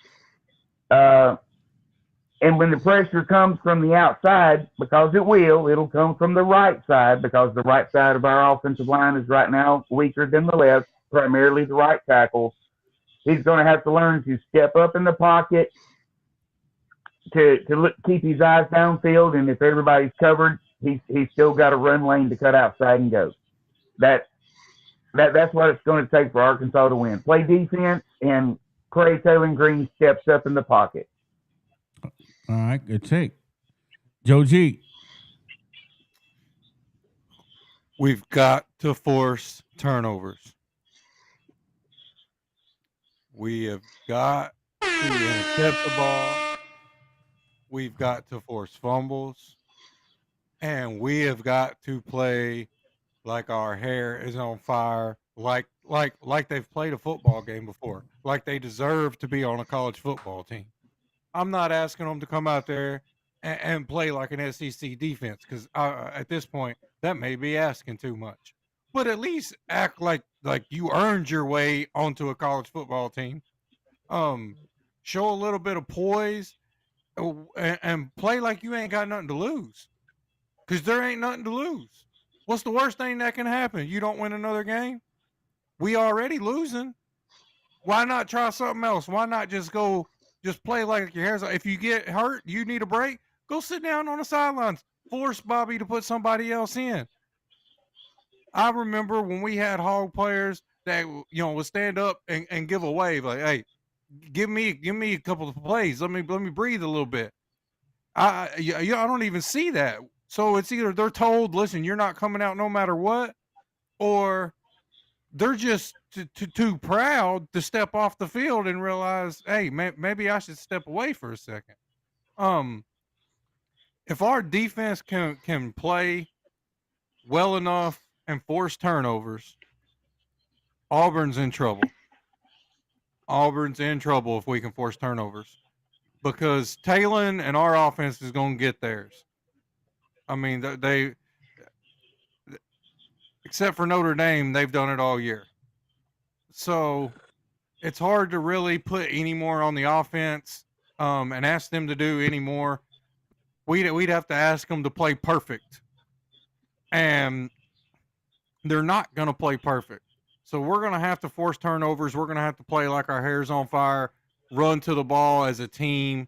I want to see that 2021, 2022, just every time somebody puts a hat on somebody, there's 4 more hats hitting them. Yeah, I think that's how Arkansas's got to. That's what we got to do to win. I don't think we got to do anything. Offense isn't even in that question. It's all on the defensive side of the football. Can they play like a defense that has been playing together all year, or are they going to keep playing me ball? right. Roger says the type of coaches UAF needs is a local Arkansas coach. Westmore shows the high school players with Razorback dreams. That's how we come with a cure to the Arkansas Razorback football team. Now, I would say there's something to that, because I think there is something we have to do as a program is we have to start funneling our in-state talent to us here up on the hill. We can't let our guys just be picked over and taking our best guys out of the state and go play for somebody else. We need to keep our talent here at home and convince them to play, but you have to have a culture and an environment that's inducive to make young men want to come here and play for the University of Arkansas that live in Arkansas. Because, I mean, most players that are good at playing football that live in the state of Arkansas, when they start out, you can almost bet their dream is to come here and play for the University of Arkansas. But somewhere along the line, somebody doesn't recruit them right, somebody leaves them out, don't think they're good enough, and then they go somewhere else and they become stars. And, not saying every one of them, but I'm saying, that happens. So I think we do need to establish a funnel system that goes from our in-state kids to our program. So I would agree with that question, Roger. That's like what Ken Archer told DJ Williams on 4th and 5 Saturday.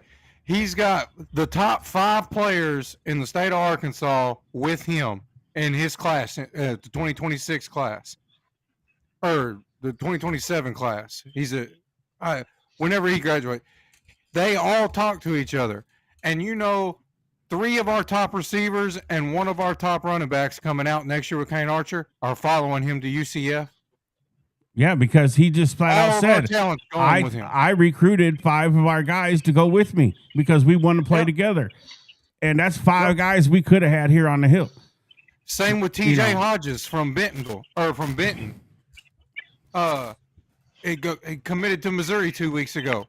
Why in the world we got a 4-star running back that literally would have been the fastest guy on the team this year if he was on the hill?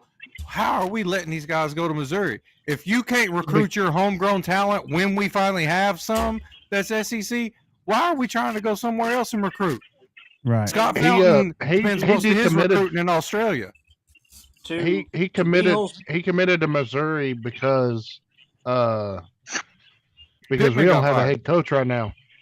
Yeah, we ain't got no head coach. That's why nobody's committing to Arkansas right now. To Joji's point about what it does to have a coach that's from Arkansas, recruiting and everything like that. Van Horn is the best example that you have in the state of Arkansas. The guy coached at TC here down here at Texarkana or whatever before he got his big break, going off or whatever. When he came back to Arkansas coach, he has his pick of the litter when it comes to picking up in-state talent. He can pick up whatever he wants in the state because they want to come play for an Arkansas-based coach that knows what it means to play in the state or coach in the state of Arkansas. So if you get somebody like that has that reputation in the state and that has that pedigree, it makes a world of difference. But is that enough to bridge the gap between us and some of the other SEC schools and some of the other Big 10 and or Big 12 and ACC schools? I don't know. It all determines on what they can do on a national level to recruiting. Right. I seen a statement by Angel in the Discord, or not in the Discord, sorry, in the chat. He said we have generational talent in the state of Arkansas, and I'm going to have to highly disagree with that. Yeah, you know, we have good talent, yes, but generational, no. No, yeah, we've looked at the numbers, and we've looked at me and Hog Wild has researched that, did a pretty deep dive on that, and we got the best player in the state's Beal. Yeah, we got some talent, but it's not. I wouldn't say generational talent, but we got talent that can help our team. Put it that way. Right.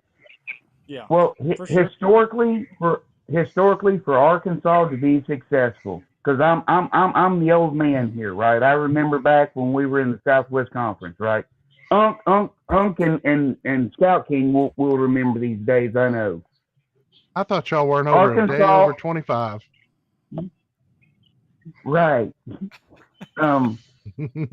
Every time Arkansas was successful, every single time, from the days of the Southwest Conference to the days under Houston Nutt to Ken Hatfield to any time Arkansas has been successful, even to the first time Bobby Petrino was here. There has to be a core of at least 10 to 15 Arkansas kids on the team. And that is very important, because the rest of the team is going to come from Missouri. They're going to come from Oklahoma, Texas, Louisiana, right, other places. But it's those Arkansas kids that is going to teach those other kids what it means to be a Razorback, what it means to the state, what it means to their moms and dads, what it means to the people that buy tickets, sit in the stands, buy the merch, and call the Hogs. Because if you don't know what that means, then there is no basis to build passion on. And that is the main thing that this team has been lacking, is passion. Yeah, I agree. That's a fact. Let's see. Clinton had to bounce out. He's having some problems, I think. I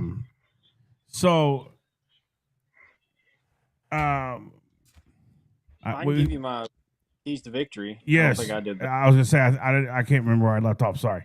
Go ahead, Connor. So Hog Wild kind of took my one with the the stopping the run game. So I'll give you a different. My first one is definitely going to be keeping Jackson Arnold in the pocket, containing him, because he's gonna get his run game going, and if he starts to feel pressure and if he starts to struggle in the passing game or whatever, his legs help boost their run game. So if you're looking for a way to succeed and get a win against an Auburn team like this, you want to contain Jackson Arnold, keep him in the pocket, or maybe run sideline to sideline with him and keep him from getting positive yards on those third and shorts and fourth and short plays, because he's a difference maker in those situations where if you're on the other side of the 50 driving, you've always got to be prepared in case he decides to take off and get 3 or 4 yards and get a first down and keep their drive going. So I think that's the biggest thing outside of the run game. The other thing for me, for a key to success, is on the offense, and it's Taylor Green. He's got to stop looking down his receivers every single play. It does no good when you're consistently looking at Omega Blake and Rohan Jones as your number one and number two, looking them down the entire time they're going through their routes, because the defensive backs, the linebackers, those guys that drop into coverage, they're not looking at those receivers. They're trailing them, but they've got their eyes on that quarterback when they're playing man, and then when they're sitting in their zones, they're watching the eyes of the quarterback because they want to know where he's looking at. And when he's locked onto a receiver, they're shifting and shading into those positions so that they can get ready for that receiver coming across their zone so they can get an easy interception. That's their job. If you're looking down your receiver from the time the ball snapped until the time you release the ball, they're going to be sitting right in front of that route ready to take it to the house. So Taylor Green has got to fix that issue. He looked great at the first of the year, going through his progressions, looking off D-backs. But he's just falling back into that same thing where he's just the pressure's getting to him, and he's relying on his number one and number two solely to help keep us in games, and that's just not a recipe for success. Right. Roger says the way to win against Auburn is by running Russell and Washington, throw several passes to the tight ends, ending with touchdowns, passes to the end zone. I do agree with that, where we do have to keep this running game rolling, and we have got to get there, especially Rohan Jones. I mean, Jaden Platt made a nice catch last week. I just think there's a couple times that the tight end has had opportunities and was open, and Taylor, chose to try to squeeze it into Omega Blake because sometimes I think he reverts back to that one look. I'm going to Omega Blake no matter if he's triple covered and locked up in Fort Knox. I'm still going to try to throw him the ball. That is, if there's one thing I would change about Taylor, it would be that his progression would get faster, and he would, not just necessarily throw the ball to who the play is designed for, because we all know once that ball's hiked, it goes haywire. So not every time it goes to plan to where the drawed up play goes into that receiver necessarily works. So you have to be able to be like, okay, that receiver's not free. Let me go over here. Because if you look at a lot of film breakdown that I've noticed on some of these other podcasts, when they break film down, there's in Bobby's offense, you can almost bet somebody's open. It's just you have to find them sometimes. So I just think that would be one part of Taylor's game that I would say needs to be improved. But, we've been saying that for 2 years now. So let me ask. This is a real easy question, and it was from the barracks, so we're gonna get to it. Paint Menace Live. What will you be making to eat while you watch the upcoming game? This is an easy question. Hog Wild, we'll start with you over there. What are you gonna be making to watch the game? What's your, or put it this way, what's your favorite thing to make on game day? Well, I like to get some fresh jalapenos. Right. I know where you're going with Cut this. those in half. Take your cream cheese. You mix in some. I got this. It's applewood smoked seasoning. You mix it in with your cream cheese, and then you mix some cheddar cheese in with the cream cheese, and then you wrap it in the Wright's bacon because that's the only bacon. Oh, Wright's bacon, boy. And then you pop them things either on the grill, on the smoker, or you can put them in the oven. That's a fact. That's a fact. Jalapeno poppers. My game day favorite is I do about 100 chicken wings, homemade, deep fried, and we do lemon pepper, garlic parmesan, Asian twang, and then we make a hot sauce and to go with one. So I love me some of them chicken wings on a game day, and then to top it off, we slice up and cut up homemade French fries and deep fry them. So you got nice hot homemade French fries to go with that, and ain't nothing better than me on game day is some wings and everything homemade wings and homemade fries. So Scout King, what's your favorite game day meal, bro? Well, it used to be. And you can't say loves either. What did he say? You can't say loves either. Truck stop burrito. Well, it used to be pizza, but has that was years and years ago. But and that was kind of like a winning formula. But we won a lot and stuff like that. But for the past 10 years and stuff, man, I really don't have nothing. You know what I'm saying? I might not be eating that. I might just be drinking a Mountain Dew or something. I hear you. Looking at the game. Ken Ray says, party at Sarge's.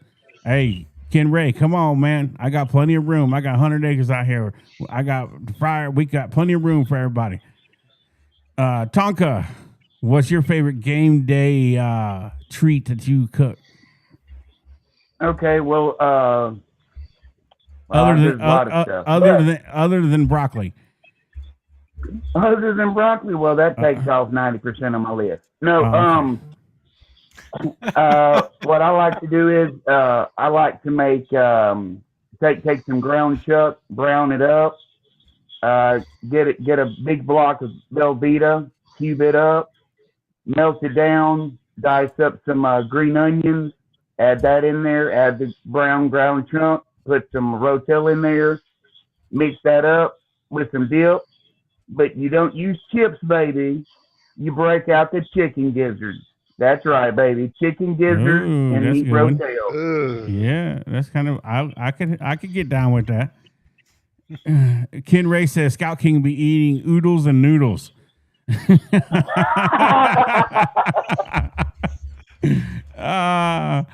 There we go. I knew this. I knew this would get some laughs. So Joe G, what is your go-to game day meal, snack, however you want to call it? I wake up in the morning and I eat me a little Debbie honey bun, get me a glass of sweet tea, and that's about all I eat till after the game. Because if I get a full belly watching this team, I'm gonna throw up everywhere. Oh, boy, that could. We really don't deserve to eat. Right? We should all be we fasting. really don't deserve to eat. We should be fasting, right? Yeah.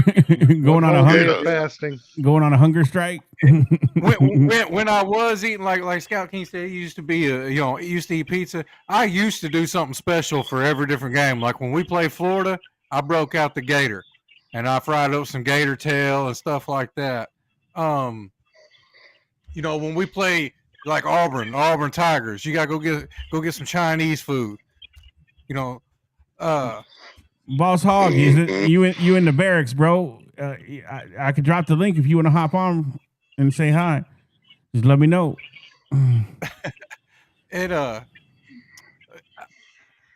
LSU game, I always like to eat some deer chili. I always like that after Thanksgiving game. I like to, if it wasn't, leftovers for Thanksgiving, I always like some deer chili. And the last few years, it's been bear chili. Nice. I got some ready to go throw in a crock pot and scoop up right now. Nice. And Connor, I already know what you fixing to say because you like Twinkies. You like one of them survivalists out there. You gonna be like, I go out and pick mushrooms in the back 40 and put it in some deer chili. Hey, hold on, wait a minute. Now, I saved the bar Mushrooms from and an chili. Aspen tree. listen. It's interesting because I'm close enough down here that I've a little bit of that Cajun's rubbed off on me. So yes, I do like to. I like to live off the land and eat stuff that I have caught, cooked, or caught, killed, or skinned. I am that kind of person. But this time of year is very close to me or whatever. Because my grandmother is not here no longer, and we enjoyed a lot of stuff with her during this time of year. Me and my grandfather did, and I took it upon myself to do something for the family this weekend because I'm off this weekend. It's one of the only few times that I'll actually be off. I get to enjoy going hunting, spending time with family. So I'm going to Friday morning. I'm going to get up. I'm going to get my brisket out. We have a brisket that we got back from the butcher. We took it from like, yeah, that's Scout King, 100%. Yeah. We took that brisket and I'm gonna marinate it in a cherry Dr Pepper marinade for I probably about 12 hours Friday, and then right there at the end That's of what I got in my cup right now. Cherry Dr. Pepper. hey, tell you right now, Zero sugar. Zero sugar. you'd love it. You'd love it. Well, I can't do the zero sugar. Allegedly. Allegedly. It seems to seep into the meat better if you do a straight cherry Dr Yeah, Pepper. I understand. Yeah. But I'll do that in about 7 o'clock. About 7 o'clock that night, I'll put it on the smoker, low and slow, and I'll probably pull it off about 8-9 o'clock. The next morning, maybe a little after that. Just to see how the internal temp sits at that time. I may have to go a little longer. But and then what I'm going to do is I'm going to get up. I'm going to get that, let that rest. Before the game. Hopefully, it's about the right time. I may have to adjust or whatever my start time on my cooking or whatever. I'm going to take and take some of what Hog Wild was doing with them jalapeno poppers. But we just got a deer. My mom just put one on the ground yesterday. I'm going to take some fresh backstrap. I'm going to cut it into small slices, inch thick slices, steaks, and I'm going to take those steaks and marinate them in Italian dressing. Okay, Gordon Ramsay. We just asked for the game day snack, not the. This is the whole routine. This is what I'm doing for the whole game weekend. And I'd like to do this for the LSU game, but again, certain situations have taken place. But this is what I'm doing: I'm doing brisket, and I'm doing jalapeno deer poppers, and we'll probably do some chips and dip or something. Somebody will bring over or whatever. But yeah, that's the game plan for this weekend. There you go. I agree. I do a brisket too. I run a brisket for about 18 hours on 225. And it Low and will, slow. yeah, it will literally fall apart in your mouth and melts in your mouth. It's just delicious. So yeah. Okay, This guys. will be the first year that I use that wet parchment paper stuff, that Yeah. wrap. Yeah, that's what I do. I do the peach parchment paper is what I wrap mine in. Yeah, that's what I got, and I took it. Like I said, this is gonna be the first year, so I'm experimenting with it. Yeah, it works really well. I can tell you that for a fact. Okay, well, I'm excited for it. Okay, so we got 15 minutes left. We're gonna cut the show at 10, and so everybody can get on with their night. My last question would be one thing I want to mention too, that I had Hog Wild look up here if I could find where it went now. Where was it? I just seen it too.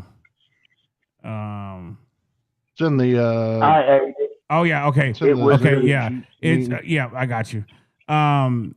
Joe G was talking about the keys to victory is we got to have turnovers in this, and so I had my statistician here, the other guy, go get me some information behind the scenes, and this is how bad we do not create turnovers.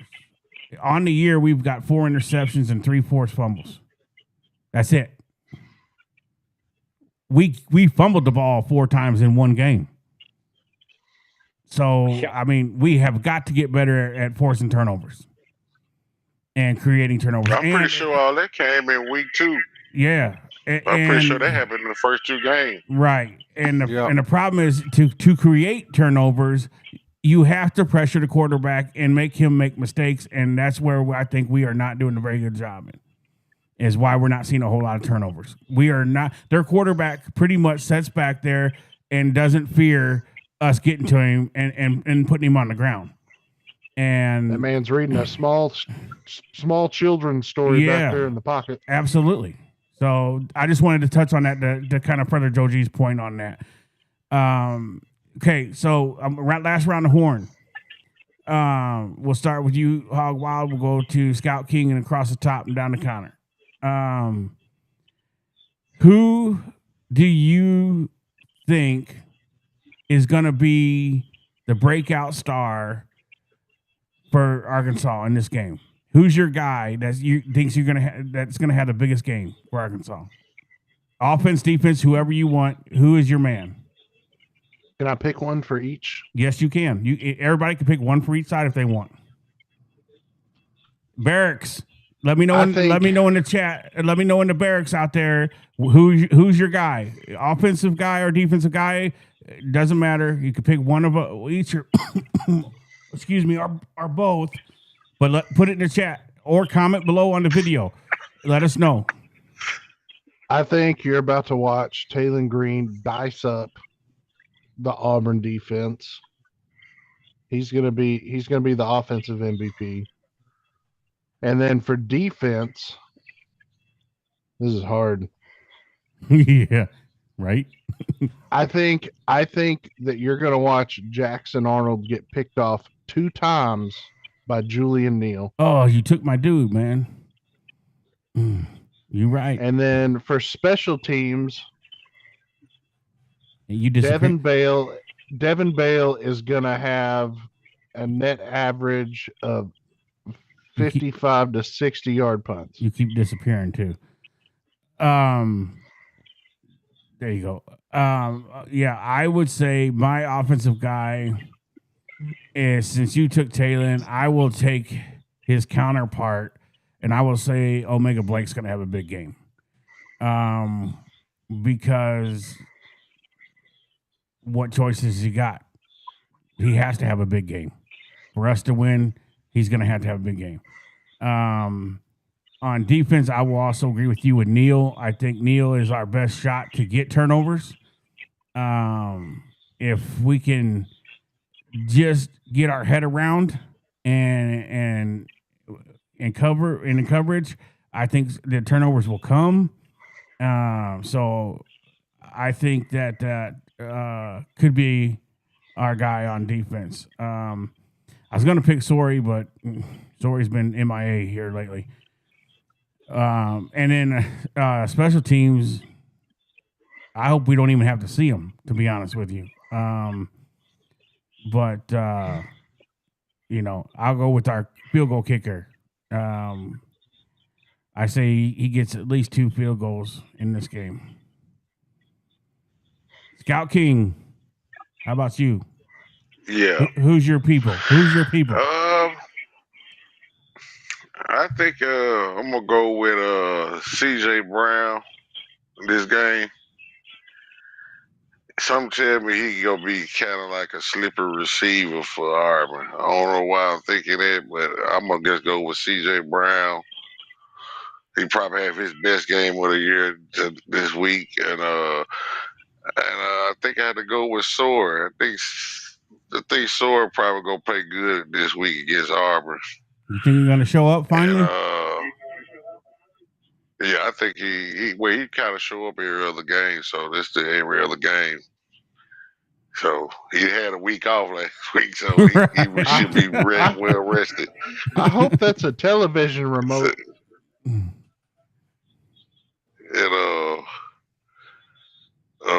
yeah, that's what it is.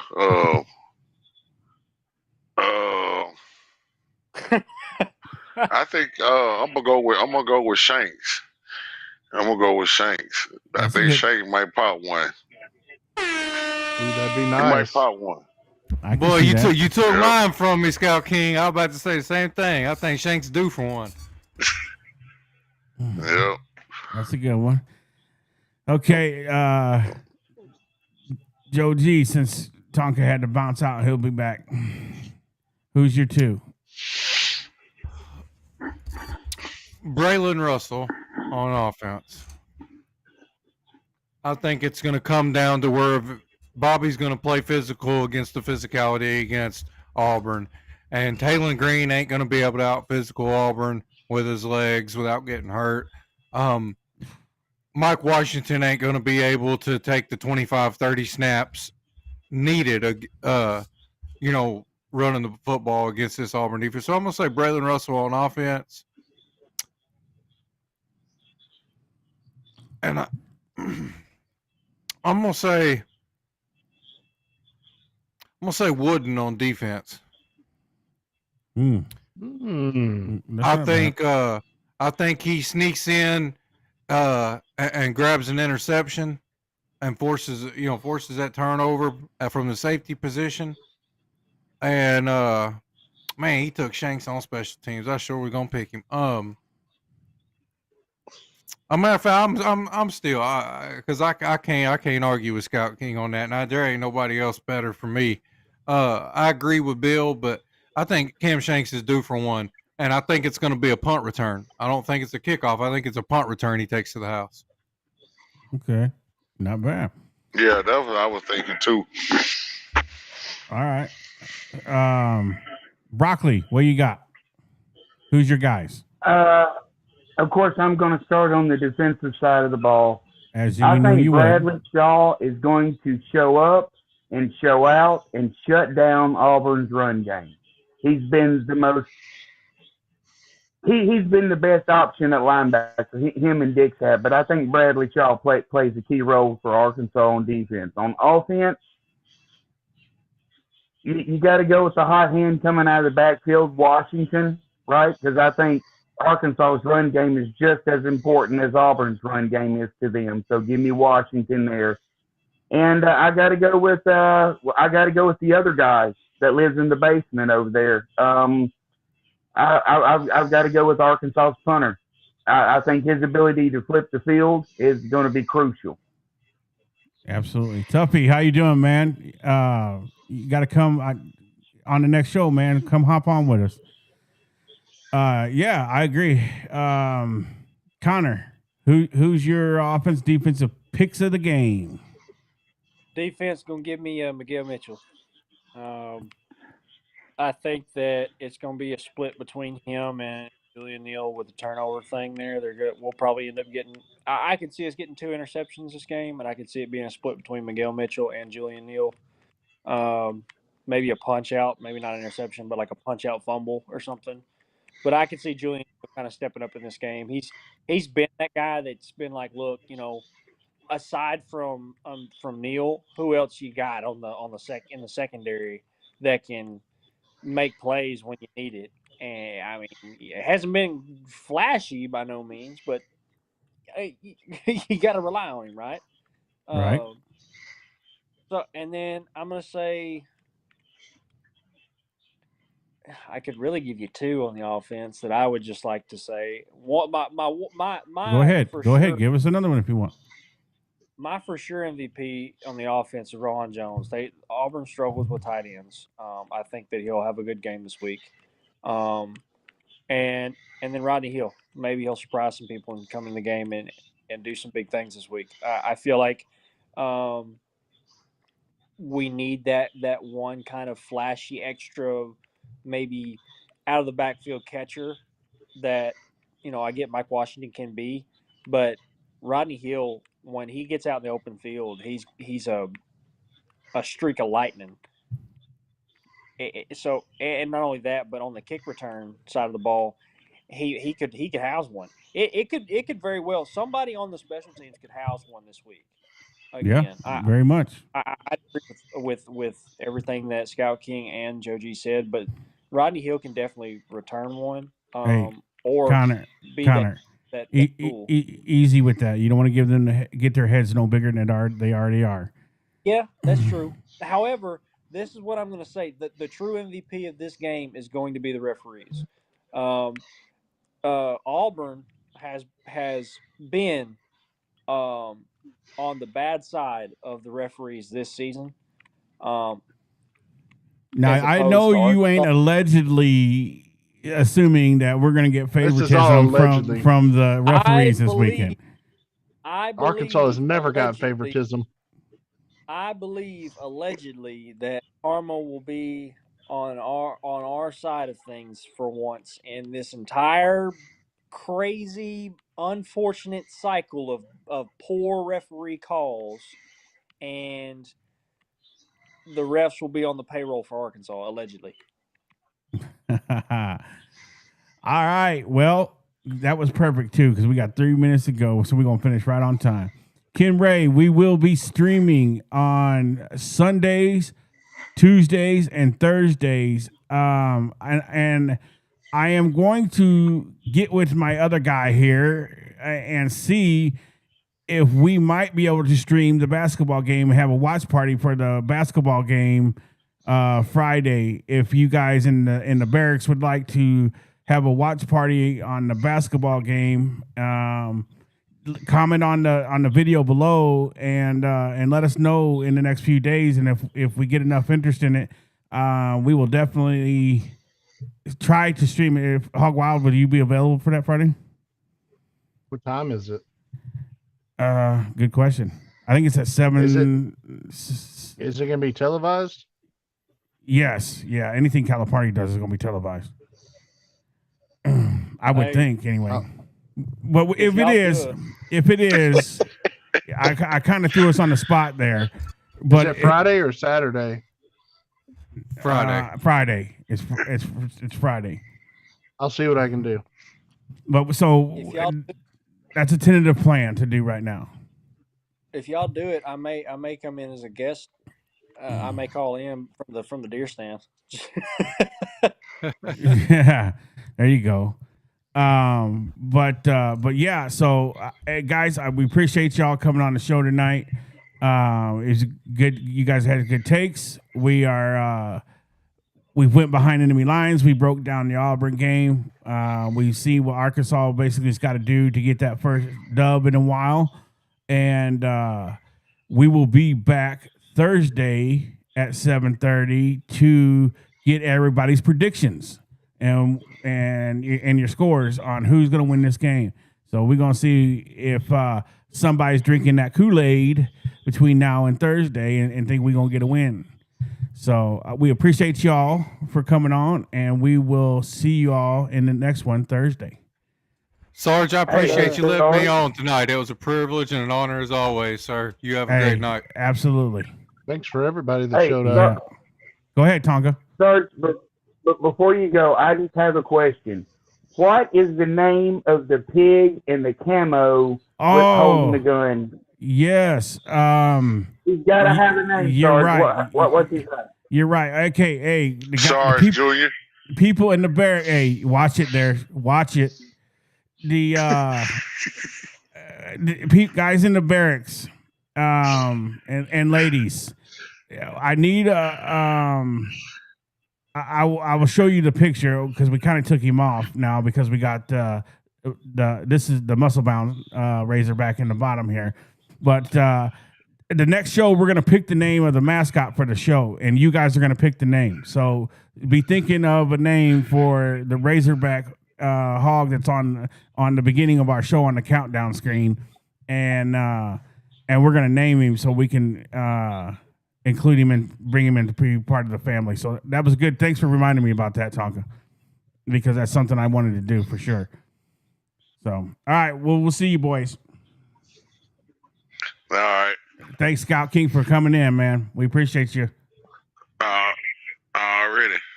We'll see you Thursday, hopefully. Yeah. All right, man. Have a good one. All right. Well, Hog Wild, what'd you think? What'd you think of your first show? Well, I think it went pretty good. I think I can get better at talking because that's one good thing I'm not good at. Yeah, I think I got a little better this show, but my first show I stuttered like I was, I couldn't speak either. I had that thick tongue, but yeah, I think as we go along, it'll become more fluid and we get used to it. It's a little nervous when you're kind of not just on the panel. So I get that. Before you guys get out of here in the barracks, you guys did a heck of a job tonight. We had 23 guys and gals watching, all you soldiers out there, and we got 24 likes. So again, just like our first video, we got more likes than the average viewer. So that means whether you come in, you hang out for a few minutes, but you are hitting the like button, and we greatly appreciate that. We love the support, and again, we are going to get better. This is only our second show. It's the first one that I've had Hog Wild with us, and going forward, we're gonna plan some stuff for you guys and make it a little more interesting. So we definitely appreciate everybody and all the support. And if you have any questions or anything you'd like to see us talk about, or anything that you'd like to see try to be added to the show, just comment on the video below when it's posted, and I answer everybody's questions. And we get back to you. I get back to you as soon as possible. So we appreciate that. Also, share. You can share it afterwards. Yes, share it on Twitter, Facebook. Yeah, and let you know. Sure. Oh, go ahead. I'm sorry, I didn't mean to cut you off. Some people aren't going to like the show. Some people will love the show. They don't know until they watch it. That's right. I watch a lot of different podcasts on Razorback football. There's some that are great. There's some that aren't so great. But we want to be that great show. Yes, we want to bring. We want to get on the level of our great guys there. The Hog Wild podcast, the Woo Pig podcast. The boys over there are top notch, and that's where we want to be. We want to be up there with them on that level. But you got to start somewhere, and we starting here. Absolutely. So, all right, guys, girls, we appreciate you. I don't know why I keep saying that. You're soldiers. You all my soldiers. Hashtags. Sarge Squad. So buckle up and be ready, because we're going to bring you a good show Thursday, and we appreciate y'all, and you are all dismissed.